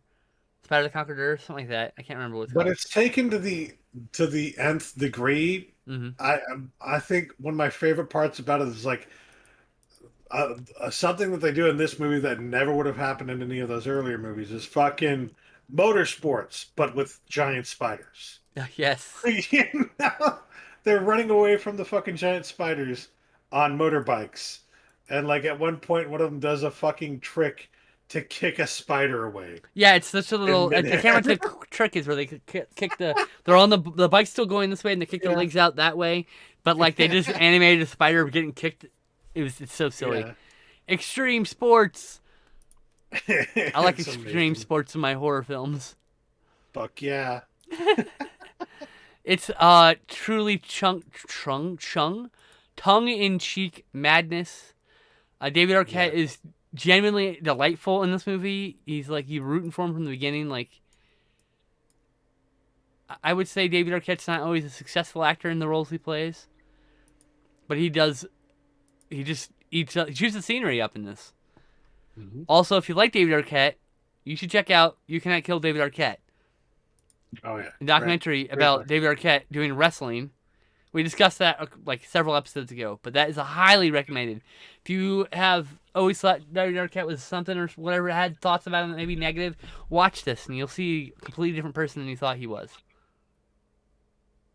Like I have such respect for David Arquette. Like Yeah. so, yeah. Eight-legged freaks. 7 out of 10. 7 out of 10. Hell yeah. Eyes of Fire. Pardon. It feels like a movie you could double bill with The Witch from 2015. Just the Vivitch as the as the dorks would call it. Not realizing that it's not actually two V's, it's actually a W. So if you were gonna pronounce that properly, it'd be Witch. It's Oh yeah. double U. They only used the V because of the limited number of letters on the printing press to make it This lighter for movie. transport. You're welcome. This movie feels like something that it's one of those movies you get high and watch. I was very high while watching it. Because So it is trippy as fuck all on its own. the premise is In a many preacher different ways. is accused of adultery, and he and his followers are chased out of town, and become stranded in an isolated forest, which is haunted by the spirits of long dead indigenous Americans. It's like a sacred ground of theirs, and they just wander onto it, not realizing that they're on this place that's sacred. It's the first film by renowned photographer Avery Crounce, who I had not heard of before this. They did two other movies, and I would say they don't look very popular on Letterboxd. This movie, however, has got a solid 3.5 on Letterboxd. This got a release last year during Black Friday, I believe. Eyes of Fire. They released it with I think some limited slipcover or something. I wish I'd gotten it, but money. It was a pretty damn good movie. There were Notable, by the way, Rob Paulson, famous voice actor. This one was only live action roles. Rob Paulson was in this. Yeah. Who did he play? Jewel Buchanan. Really? He was Jewel? Yeah, No fucking way. 1983, so he's quite young. But yeah, he very noted voice actor. Wow. Yes. It's You everyone else. guys There's gotta know who Rob Paul. almost no one else. Almost no one else in this film has any other film credit but this one and like maybe one other. It's just how it goes. Most of them have just this as a movie. Wow. Well, I believe this is a Canadian film. It's a strange film, Maybe but it's an it's East Coast film. also I think it's definitely worth watching, and it's good. I enjoyed it, honestly. It's kind of slow, but like it's enjoyable is what I would put it. The way I would put it. It's mind-altering substances if you so desire. It's incredibly ambitious for what its clear budget is, but the imagery of like some of the like the tree stuff and the mud stuff and the eyes coming out of things and just this would also pair well with probably like Hasu House, from 1977, Oh another yeah. absolute cuckoo bananas wild indescribable movie. How do we describe House? I don't even know. Describe House in any kind of succinct manner, and I don't think it's possible. Some people go into a haunted house. It's not a very just description of House. Some people go to some haunted lanes. It's not a just description of Eyes of Fire. This movie is incredible, incredible, incredible. I'm going to buy this. I'm going to watch this a bunch. This is like a new favorite. This was 8 out of 10. This was so fucking good. So good. Yeah, I don't know what I gave it.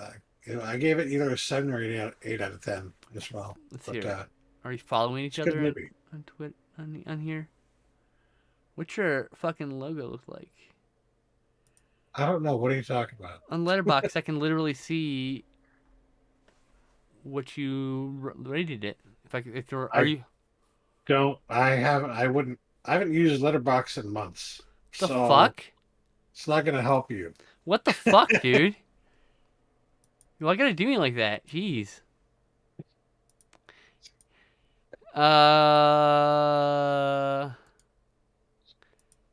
Yeah, I don't know what else I could add on to this movie. I just need you to see it.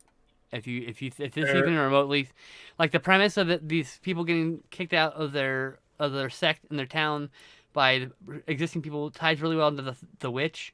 Though tonally they're very different films. I would say Eyes of Fire followed by The Witch. It's going to double bill based on recommendation. There are tree demons. Go watch. There's so much more in this movie. Oh my god. This is a movie, the definition of a wild ride. Yes. Oh, next horse parkour. Sorry, horse parkour instead of parkour on top of a horse. Robin Hood, 2018. Did you want to talk about this? I have nothing to say about that movie. It was kind of bland. It was kind of bland. I didn't have any strong distaste for the way they kind of mixed the design of the fucking suits everybody was wearing. He was barely green. He was like super dark, and you couldn't tell. Some of the designs for the costumes looked more modern, and some of them that was intentional. In some ways, they were, not very modern at all. So it's like I actually liked that mixture for some reason. Yes. The guy who directed it, or the critic said that the guy who directed it wanted some things that were new, some things that were old, some things that were futuristic. And I think that kind of worked. It kind of worked. I wasn't very pleased with the movie. I gave it 5 out of 10. I'm not going to add it to our reviewed movies because I just don't think there's anything to add other than you might like it. I'd rather watch Prince of Thieves again. Jeez. A better rendition of the Robin Hood myth. What about the Tony Scott one? That's a prequel to that movie, technically. That's a prequel to the Tony Scott film was about how he becomes Robin Hood, not about which was different for the time. Ridley Scott, excuse me. Did I say Tony? I said Tony, then you said Tony. Okay. Ridley Scott, you're right. That prequel it's technically a prequel, a good chunk of that movie. And then, like, this movie actually incorporates a little bit of that, like, prequel stuff into this. But it really just feels like a remake of Prince of Thieves. It's like the same beats almost. He rescues the Moor guy. They go on adventures. He finds out. Lands with. I mean, it's the same movie, but I'm saying it's like that feels like it's a remake of Prince of Thieves. That's what it A feels like. more action-filled, oriented, Yeah, modern it's action. modern warfare through the lens of Prince of Thieves. Kind of, yeah. Anyway, I think I give it like a 6 out of 10. It's that is okay. generous. Your mileage may vary. It's not the worst version of Robin Hood you'll ever see, or the best. What is the worst Robin Hood in your opinion? Don't say I Prince don't of Thieves even. because you haven't seen it I in don't 15 even years. know. I don't even know. I can't. I couldn't even fucking come up with. I think this is the worst Robin Hood I've seen so far, but I also haven't seen the original. Was it the Fairbanks one? He did that. Like I haven't seen that's original. The one of the earlier ones. I haven't seen a lot of the earlier ones, and I haven't seen the Hammer films yet. The Sword of Sherwood and all that stuff. There's like 3 of them, I think. Okay, what I was trying to say is it's not a bad movie. It's not a bad Robin Hood movie. It may, in fact, be the worst Robin Hood movie, but it's still a good movie. Still an okay movie. Eh. Beastmaster from 1982. Now that's a good movie. What's that movie about? Why I hit this bong? What's Beastmaster about? It's about the master of beasts, okay? It's about Don Coscarelli standing up to the world and saying, I'm going to make a badass movie. Are you on drugs? Because I'm on drugs. I'm confused. No. But no, it's Don Coscarelli, so it's really well shot and everything. And it's about a kid who's growing up. Well, no, wait. Wayne, you're failing me here. Guy, kid. Okay, Amazing. so as it begins, the child hasn't even been born yet. Mother hasn't even. She isn't even like in the first trimester or anything like that, right? She like there's not even a baby bump yet, and these fucking assholes led by Rip Torn, Yep. come in and use fucking witchcraft to take her baby and put it into this fucking calf, or well, I think it's just a cow, not a calf, but yeah, Cow. But yeah, baby cow. put it into a cow and force the cow to give birth to the baby, and that ends up killing the mother, and who's born out of that cow?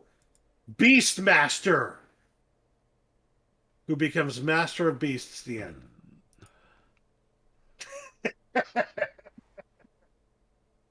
Pourquoi? Pourquoi? Pourquoi? Por qué? Porque? Thank you.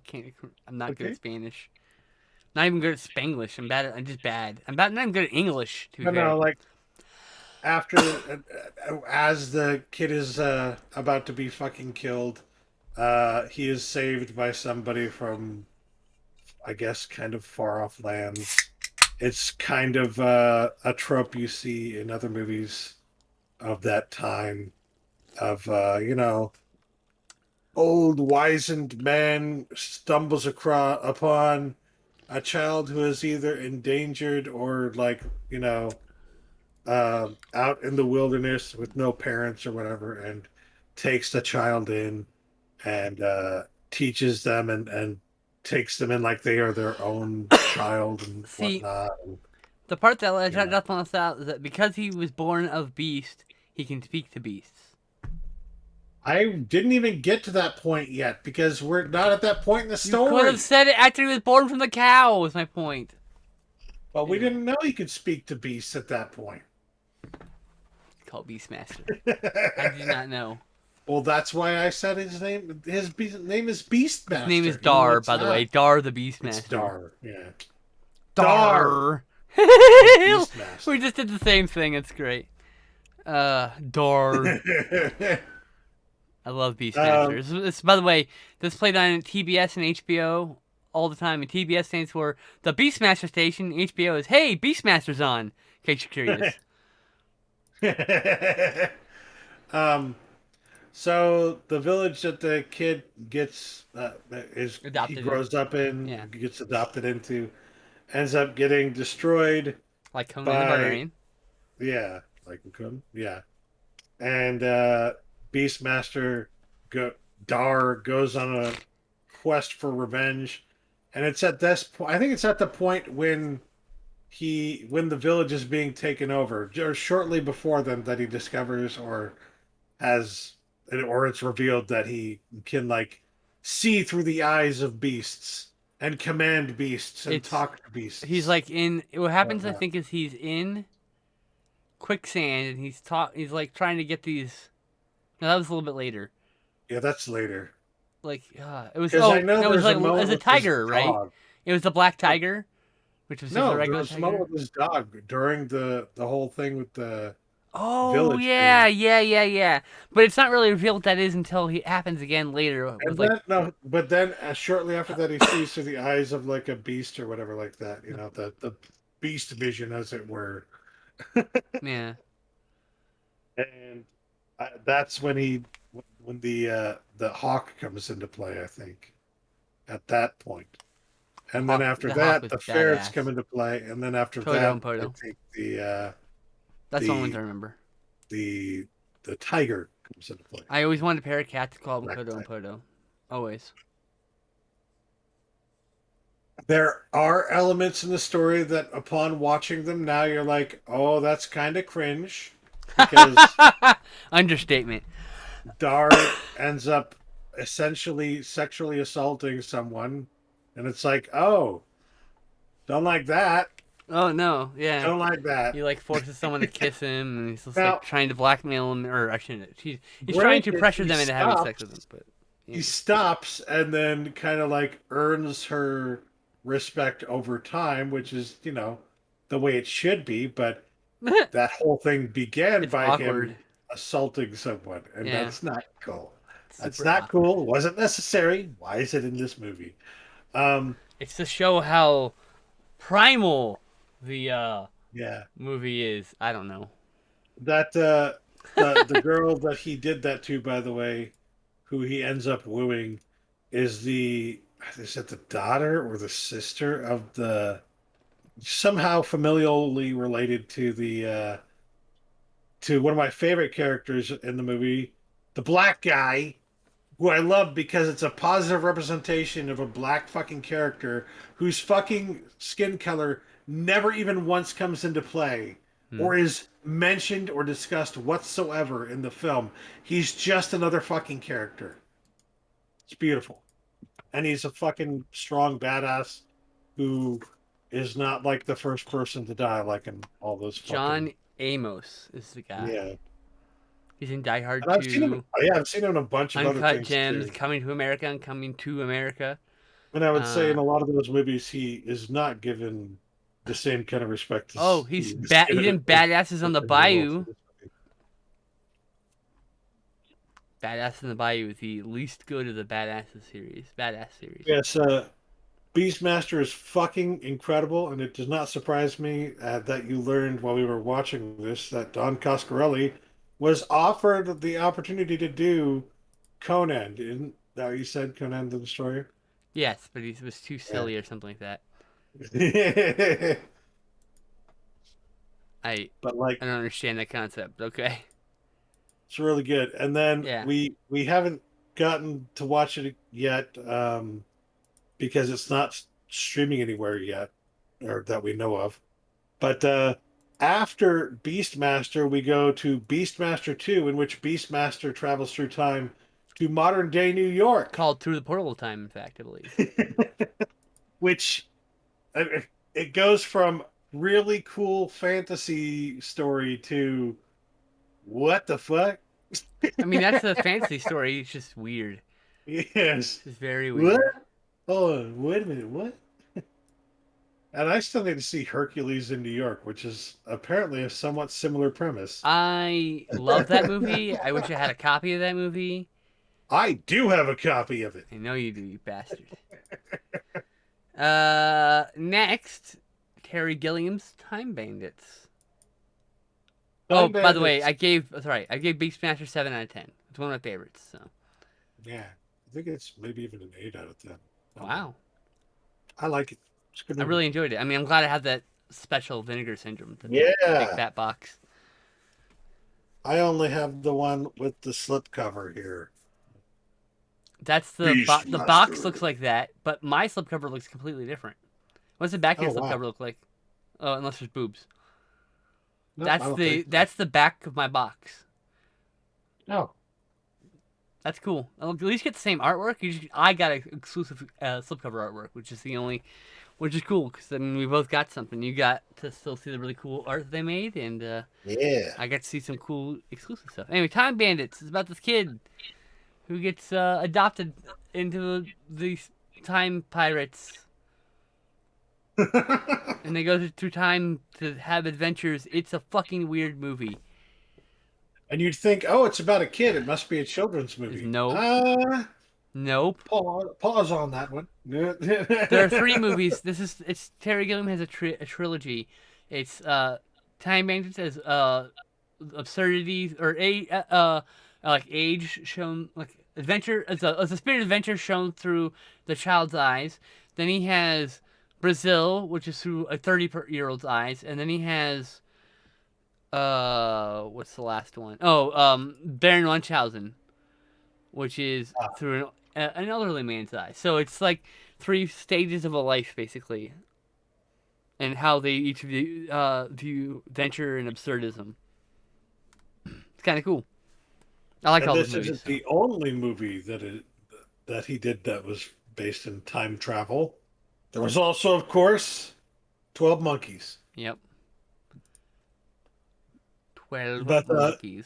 Time Bandits, I think, has at some point they travel through time and they enter into the I don't know if it's the Battle of Waterloo, but it's Napoleon is battling and all that, and we get to see what I think may be the best version of Napoleon on film.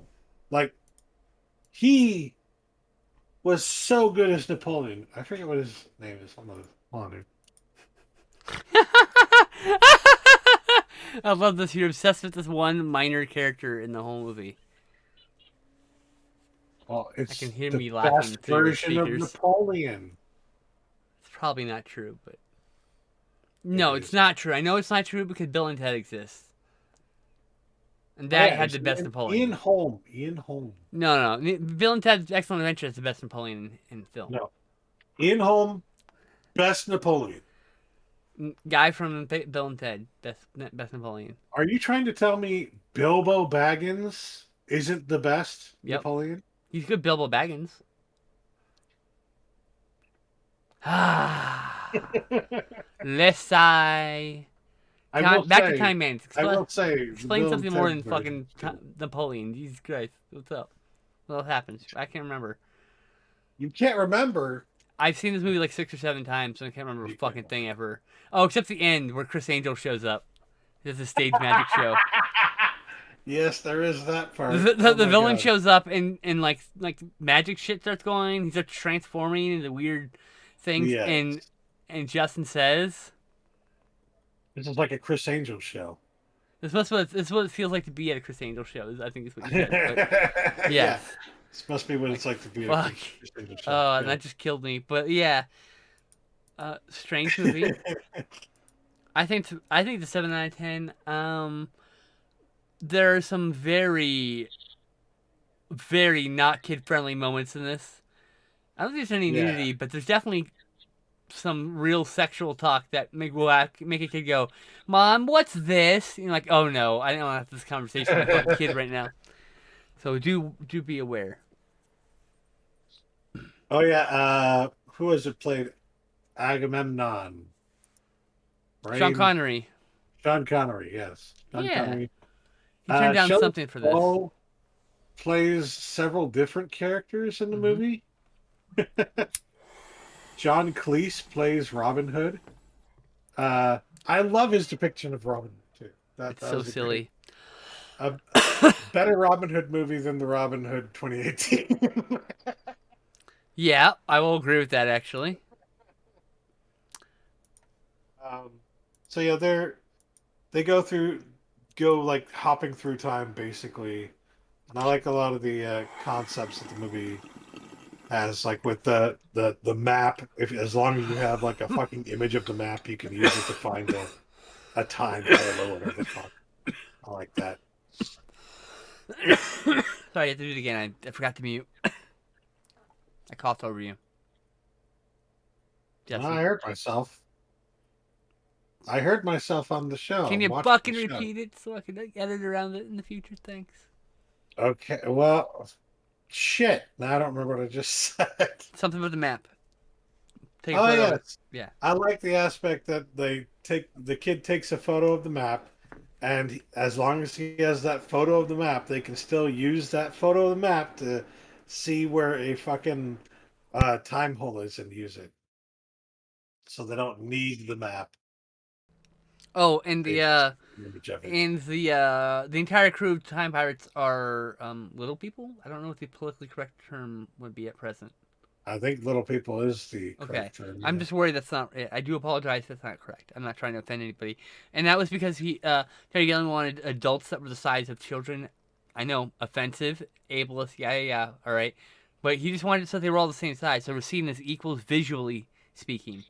He meant it. He didn't mean anything Mhm. by it. He just wanted to make sure that they were all similar height, so it's like an adventure film that everybody's like is this height, and so I don't know. I thought it I was really can't. cool. Is there really any moment where they're depicted as like freakish or whatever? Like they use like little By people usually by are a in villain movies. character, I think. To be fair, Yeah. but no, there's Oh, nothing major. It's not like yeah. the hero's like, oh, you're freaks or something. It doesn't say that, thankfully. But And well, Napoleon likes them for uh, for obvious reasons. I'm sure. Um, yeah, Time Bandits. What a wild ride that movie is. Yeah, I think I gave it like an 8 out of 10. It's Terry Gilliam. Gilliam. It's hard to go wrong with Terry Gilliam. It's I a good gave it movie. 7 out of 10 for now.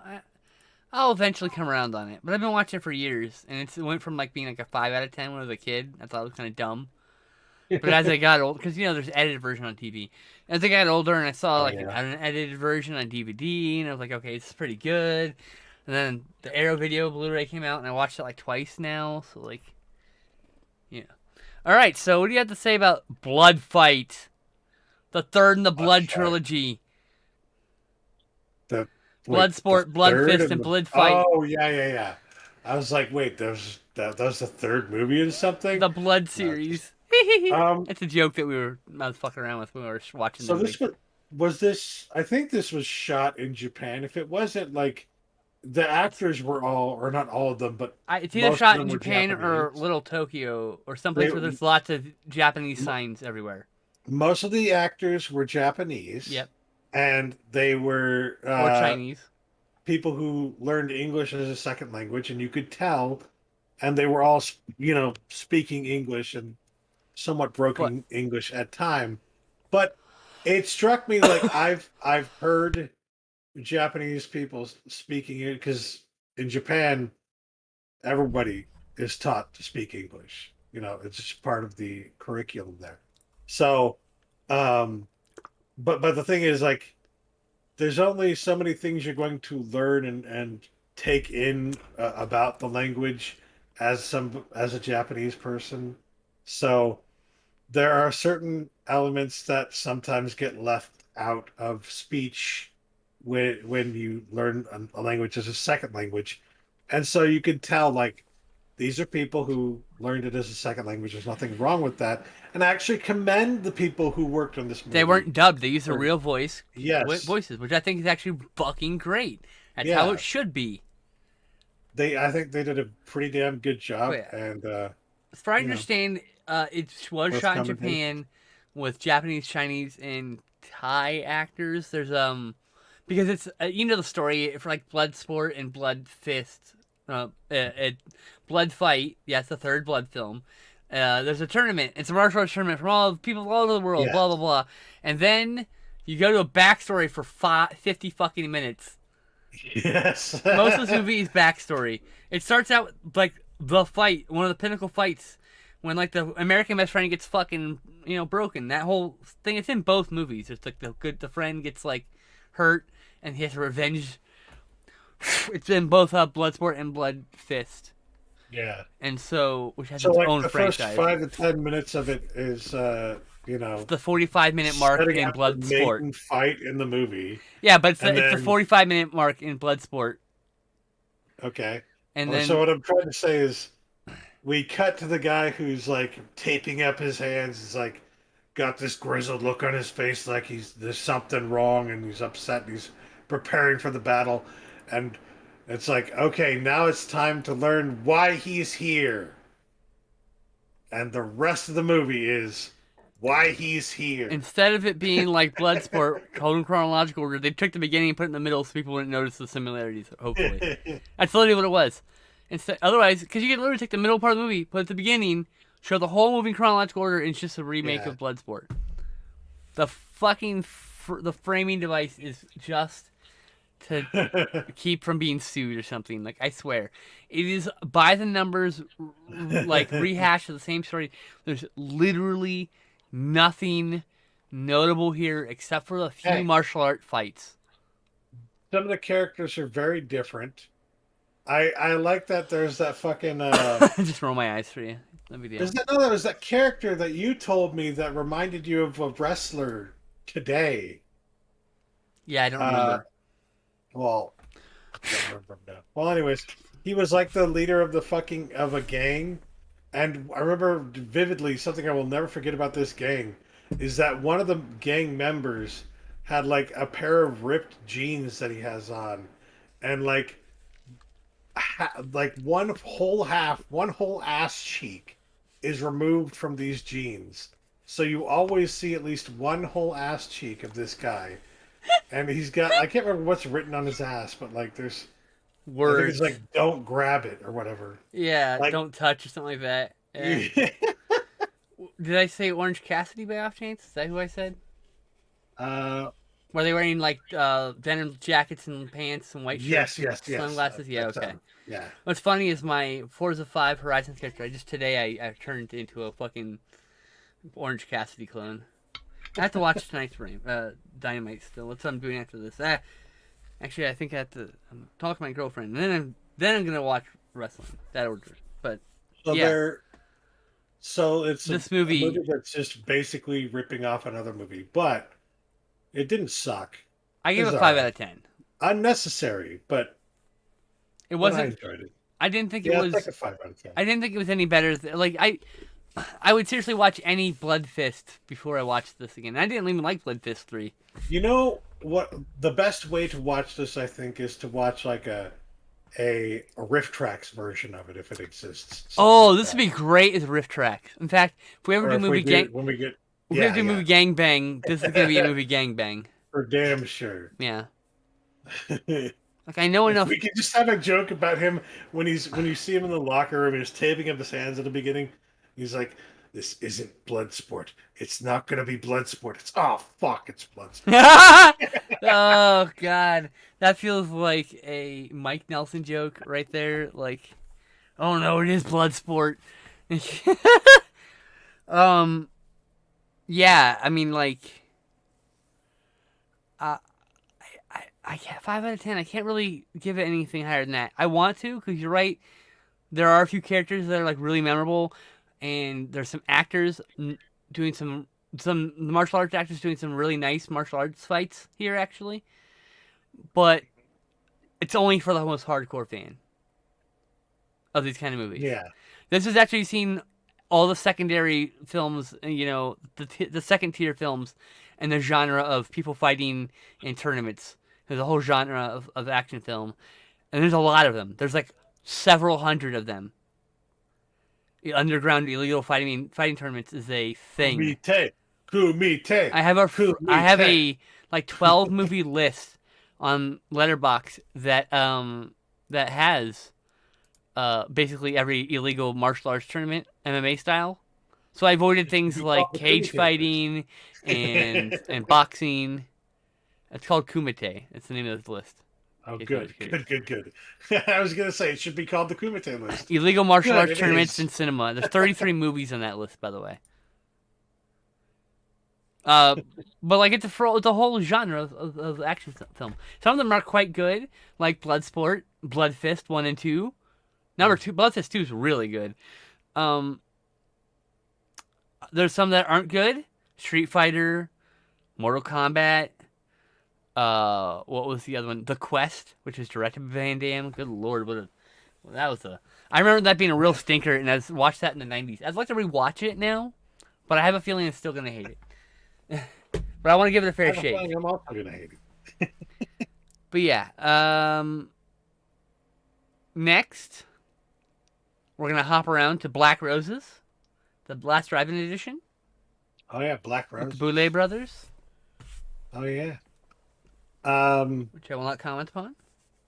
I enjoyed the concept for this movie at Take your least. meds, babes.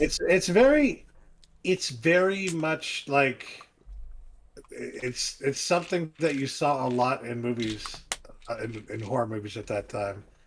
The a whole idea of like a parent group trying to shut down a fucking you know, it wasn't just horror movies. I'm not saying this right, but It's there a, were movies at the time where they're talking about the like yeah, PMRC or whatever they're called. Yeah.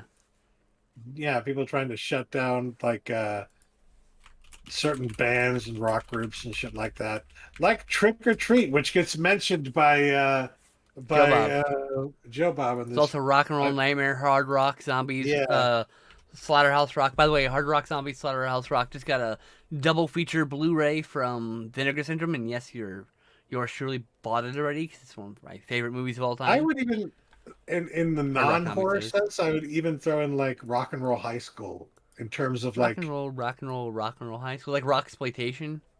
yeah, in terms of that, yeah.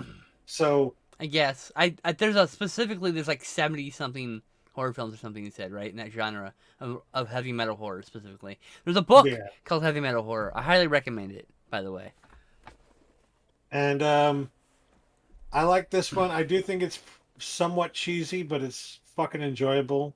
Like, there's nothing inherently wrong with it. It's just that I think there are a lot of better ones in the genre.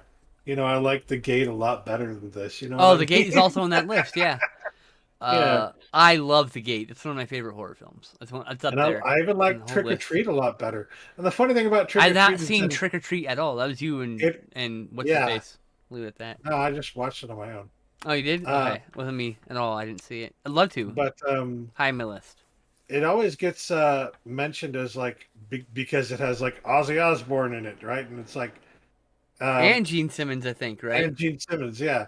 But the thing is, it's literally rock exploitation in that case because they have like very very minor roles. They are not important to the fucking story even a little bit. They're just in there to be Ozzy Osbourne in this movie, and they still do that to this day with movies where you bring somebody on the set for one fucking day to be able to put their list in fucking Like, headlights. yeah, it's called Bruce Willis syndrome currently. He was in Yeah. 12 movies last year because he only works one fucking day. We watched one of those movies, Original Sin. I regret Yeah. every fucking minute of that The 71-minute biggest sin film. was watching the fucking movie. Like, that was like fucking pain. That was fucking painful. That was one of those, well, I guess I had to watch the half-star movie to enjoy anything else. Yes, exactly. And now I have a very strong thing to avoid Bruce Willis films made in the last 15 years. But No this interest. is a Trick or Treat is a movie that's Yes, we're Black good Roses we're despite talking that about. fact. Yeah. Right. I'm just Okay, trying sorry. to finish my thought on Trick or Treat that it's Oh. good despite the fact that it's exploiting Yeah. the two. Flebsploitation is a Simmons. thing that happens in a lot of exploitation movies. It's a long-standing Yep. tradition. Since like the Uh, 60s when like some stars would show up for a single fucking scene but be on the poster, you know? Anyway. there are some really cool moments in this movie where like the fucking record turns into a fucking monster and attacks the kid. The Oh my monsters are god. so cool in this movie. That's my favorite Yeah. part of the movies is the monster effects. And the music's Yeah. fun. I mean, most people would probably see the monster effects as cheesy now, but like in the best way, yeah, but in the best way, Well, they're fucking awesome. most people don't. Most people don't look at films with empathy. They, because you think it has to be perfect, but you have to understand, like watching a film and understanding its budget constraints, and saying that this is a very low budget film and doing quite a lot of work with that budget with those creatures. That's why it's so impressive for me. It's like they're really impressive because this is a very low budget movie, and this was a lot of the budget. These monsters, Some people use the term cheese in a derogatory sense, and we use the term cheese in a loving sense. Yes. Respectfully. It's not Cheese is bad delicious. I because love it's cheese cheesy. on everything. Fuck yeah! Cheese is one of the best fucking foods out there. We discussed how people use camp wrong. They say things are campy in a derogatory manner, but that's not what camp ever was. Yeah. Not at all. Yeah, Joe Bob does a lot of help with this. Like, I think it's like his facts really help elevate the material. And like sometimes Joe Bob does nothing for the movie. Yeah. He just talks shit about the movie, makes some jokes, says some stories. Mm-hmm. This he like literally elevates the material. Yeah, I think we should move on. Unless you have something else to add, Black Roses. Nope. What do you want to do? Red Shoes or Adaptation first? Last two movies. Adaptation, because Red Shoes is the big fucking, Jesus Christ! I fucking got destroyed by Red Shoes. Adaptation, though, I chose that one because it had been a long time since I watched it, and first time I watched it, I did not like it, but everybody else liked it, so I was like, I don't know why everybody likes this movie so much. It's incredible. I must be wrong about it, so I always be willing to rewatch movies, even if you fucking hated them the first time. Always. I mean, I harp on him all the time when he's like, I didn't like the movie. Like, when's the last time you saw it? And he's like, there's a long pause over 10 years ago. I'm like, yeah, we should give it a rewatch, And it's because of that I've Whoa, taken what happened to your audio? I don't know. What happened to my audio? I don't know. Start because of that, what? It's because of that we're good. I'm taking that approach now. Like, always be willing to rewatch something. Don't make your friend tell you to shut up and fucking watch something. Just be willing to watch a movie you hated. Like there's tons of movies from the 90s that I thought were terrible.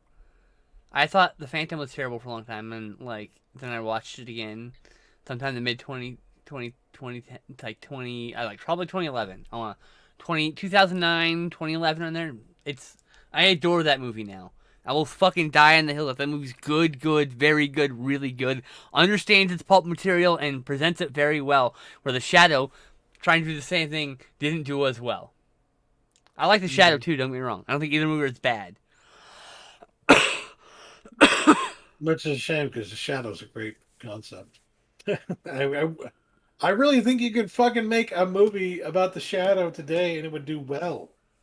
If you did a rich guy killing minorities for the sake of justice, yes, I'm sure that could do a lot of justice. Whereas the Phantom always have fought to be for like minorities. that. Anyway, just because that's its roots. Yeah, you're right. You can elevate the material quite a bit, and do something interesting with it. And you don't even have to set it in modern times. You just have to you could just talk about modern things through the lens of a pulp story set in the 40s or 30s, Yeah, and all the neckbeards would fucking hate it. I'd love it. I'd love that, yeah. Yeah, I'd love cis white male tears. They taste so good. They taste so good. Cis tears. They fuel me. God, imagine being that. Just imagine it. We got to get back on track. Adaptation's incredible. Nick Cage plays twin brothers who are both screenwriters. One's burgeoning, one's a veteran. They're both struggling and have very poor communication skills with each other. Yes.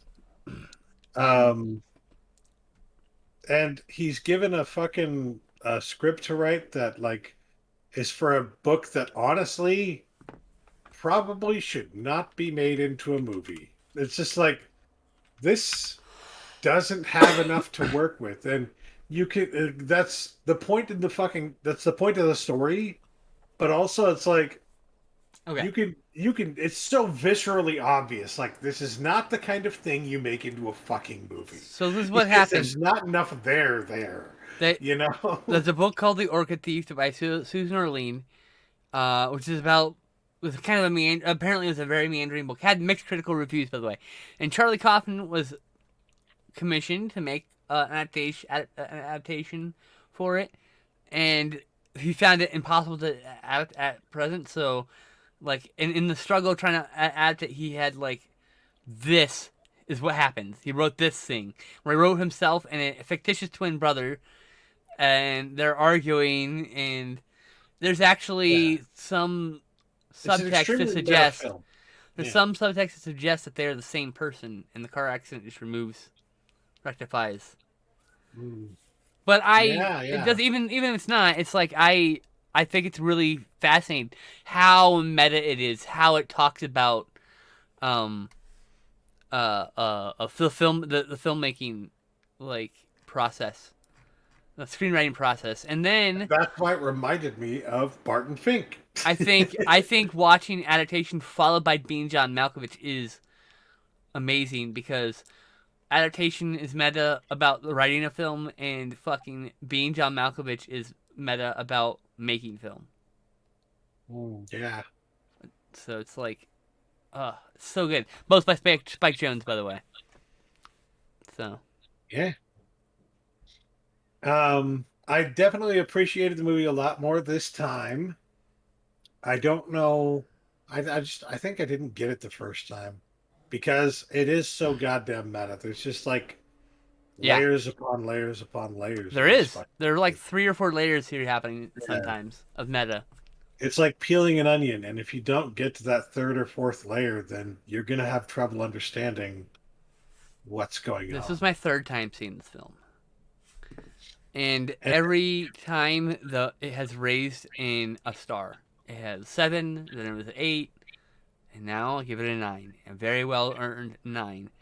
I give it an 8. That's It's very fair. good. But I bet you when you watch it again, same thing might happen. Perhaps. It's Perhaps.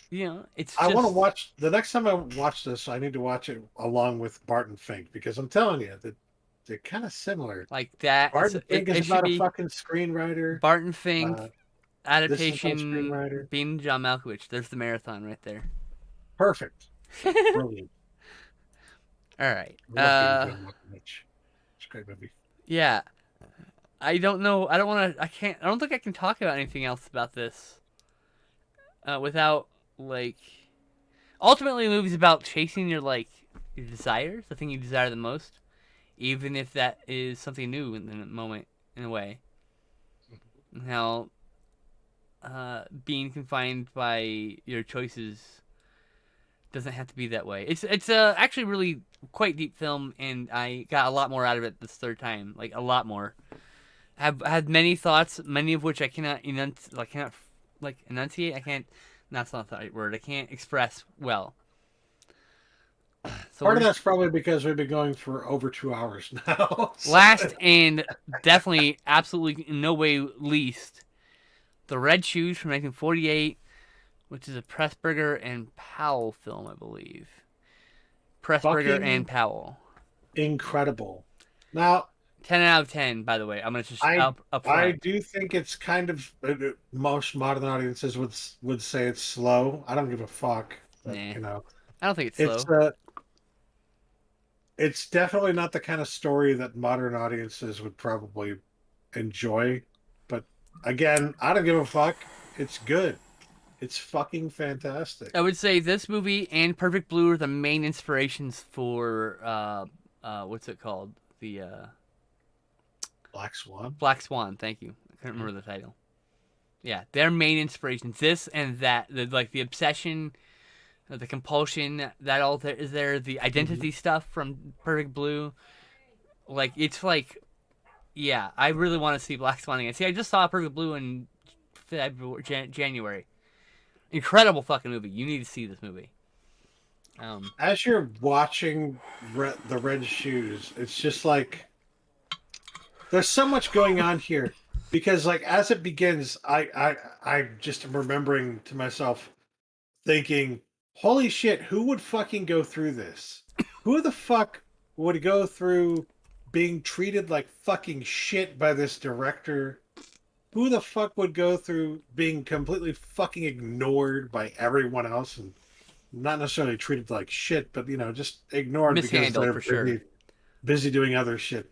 Who the fuck would just sit there and take it like that until they had the opportunity?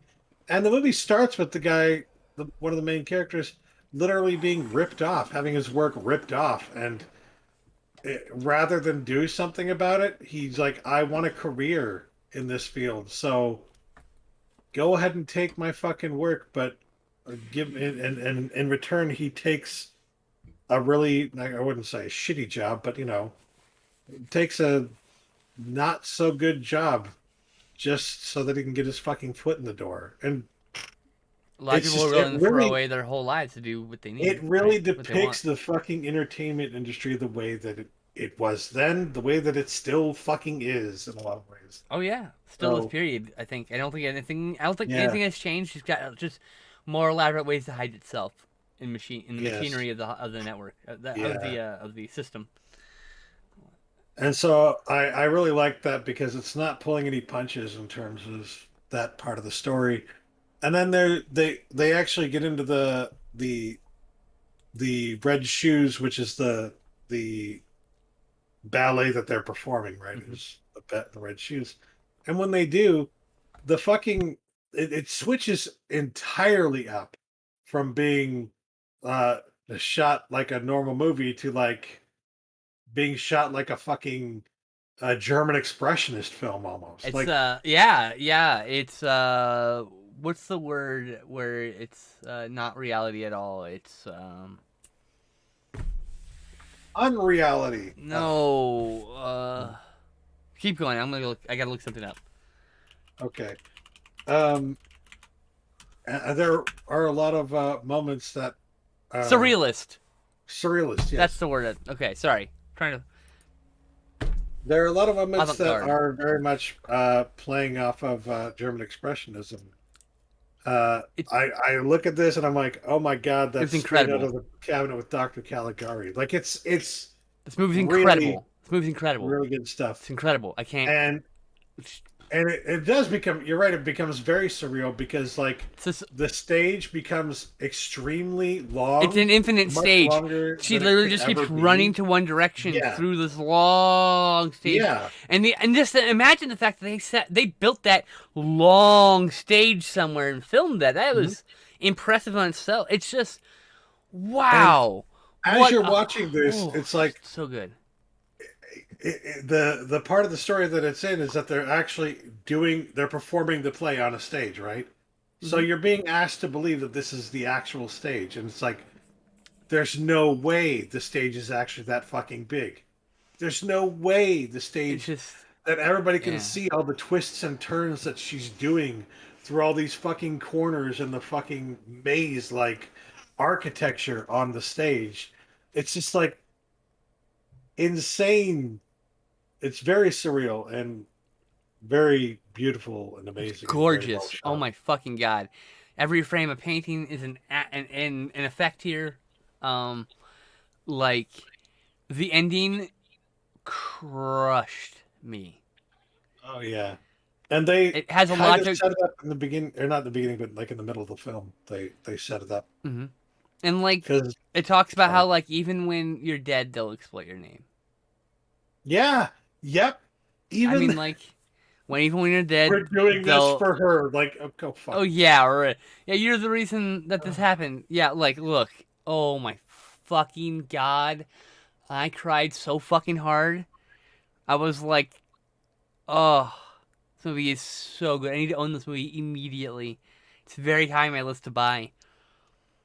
It's so good. It's like one of those I would recommend it to anybody type movies. Anybody who's like, I love film, like here, if you like this, I'll believe you.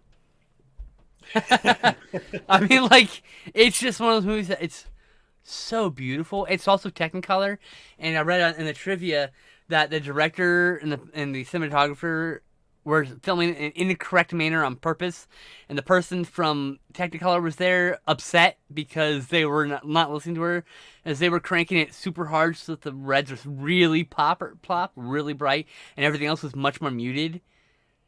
And Yeah, like it feels that way. Yeah. that's because that was how they filmed it. That's literally the Yeah. Technicolor process they ended up doing. It's like, listen, So good. in terms of like technical perfection for Technicolor, it's not. But It's not the prettiest. for what they were trying to do, obviously the movie's about the red shoes. They Yep. want to make the red pop. I Hmm. completely understand that.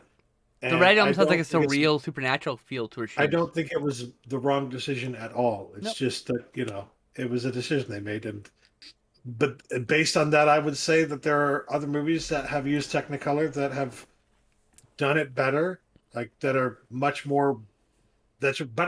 better balanced in terms of the color. Hmm. But Like Wizard of Oz would be the being most being popular better example. balanced does not mean it's a better Yeah. use of Technicolor. Just It's a just different. a film made within the spectrum Yeah, of requirements by the Technicolor brain to make it look like Technicolor.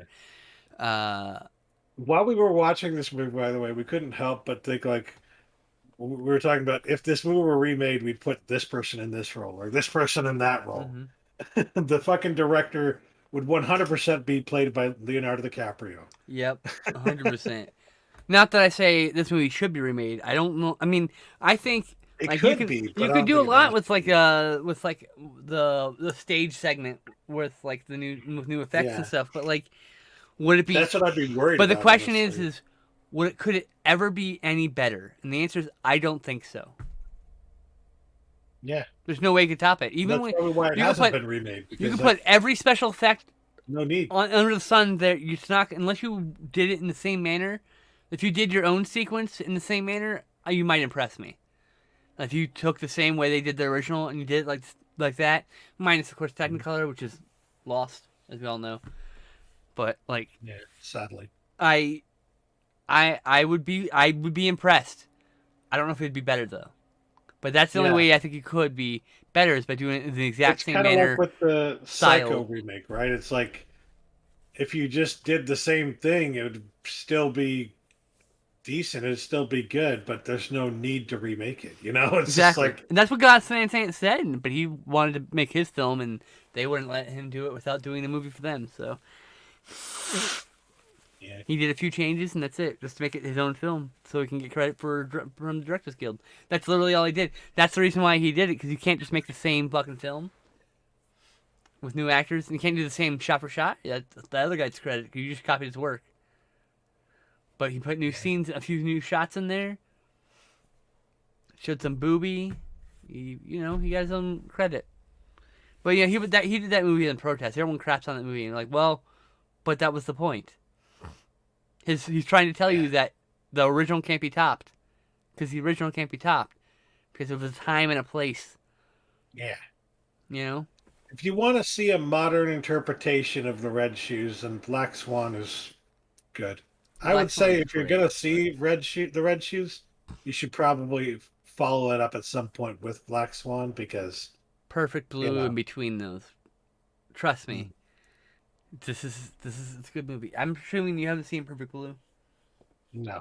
Well, I'd be willing to rewatch it because you need to see it so badly. Okay. It's a movie that I want to own. It should be in the Criterion Collection already. It's a travesty that Satoshi Kon's films aren't in the Criterion Collection. Like if I were Criterion and had the money, maybe they don't have the money, I don't know, but I would go and get the rights to Perfect Blue, to Millennium Actress, to Tokyo Godfathers, and to Paprika, and I would make a box set for Satoshi Kon Cinema. I mean, if you can get the Paranoia Agent stuff in there, that'd be great. But like, you know, they don't really do TV shows in Criterion. They do like one show, I think. Mm. That would be cool. I'd buy that. I'd buy that for probably I don't think there's a $100. single anime in the Criterion Collection. And I think that is very telling of their. There isn't. Don't think I so. can't think of one. Yeah. But Right. any Miyazaki film deserves to be in there. Like, and all of them, they're all so good. That would be another thing is if Criterion released the Miyazaki box set. Boop, Well, here's my money. yeah, but that's another thing Take entirely. several $100 and months of my savings. Oh, thank you, please, thank you, appreciate Right. it. I'm just saying, like, I understand why they haven't done that because fucking like Disney had it for a while, Now it's someone else. So, but it's like clearly this costs a lot of money to I mean, like produce. Screen Factory released a bunch of this, but Like like, yeah, I'd like to box set would be nice. Studio Ghibli, I think clearly they know what they have and that they're not willing to give it up for lower than what it's worth. And Rightfully you so. know, They're amazing films. yeah. So that might be what keeps certain companies. Although I don't know why Criterion wouldn't like you already charge a premium for your fucking products. Right? You think people are gonna take an You issue? like if They, you put every fucking Miyazaki film in there and sell it for like $600, they're gonna buy it. It's gonna sell yeah, like hotcakes. I'll find a way to yeah, buy it. I might save up for months and months to be able to afford it, but I will find a way to buy that fucking box set. You know what I mean? yeah. Like, it's just one of those things. Like, me and my friend Kristen, we were they made she made a list on Letterboxd for her like the movies that she wants in Criterion, and Mhm. I think she limited it to like 10. But I was like, I can't pick just 10 fucking movies, anything. So I just my list is like 50 fucking titles or something of movies I would love to have on Criterion Collection, and Satoshi Kon's films are on there. I put one entry and listed that the other 3 movies should be in there too, but yeah. I think we need to be done talking. It's been almost 3 hours of movie chat. Please, if there's one We had a lot movie, to get through. if there's one movie in all of this that you think all the movies we talked about tonight, which one do you think they should watch? I want to try to remember to do these kind Red of things. shoes. The Red Shoes is also mine. Yes, Yeah, it's so fucking good. obviously. Yeah. I did want to mention that in the new Robin Hood 2018 movie that we were talking about earlier, there was a moment when they literally do parkour across rooftops with on horseback. So Yeah. that's why I mentioned that horse. I never ended up finishing that thought 2 hours ago. If there's a second movie, by the way, this is a fucking Big if. It's been 4 years. Silent Rage. No, second Oh. movie to watch. A Oh, Silent Rage. yeah. I Silent Rage, honestly huh? enjoyed that. It's fucking. It's not good, but it's enjoyable. I would say Eyes of Fire would be the one for me if I had to choose a second film. Well, yeah. Because that's an incredible movie. Anyway, Choosing only the quality films I see. any last words? No, I'm done. I'll be back streaming tomorrow at 1 p.m. Earlier I said didn't know for sure, but our original time for my hanging out with my friends was gonna be noon, but now it's 6 p.m. So I'm gonna stream and then do that. So yeah. Right on. So I'll see y'all tomorrow in the afternoon, and hope you all have a good day, night, whatever. Bye. Good night.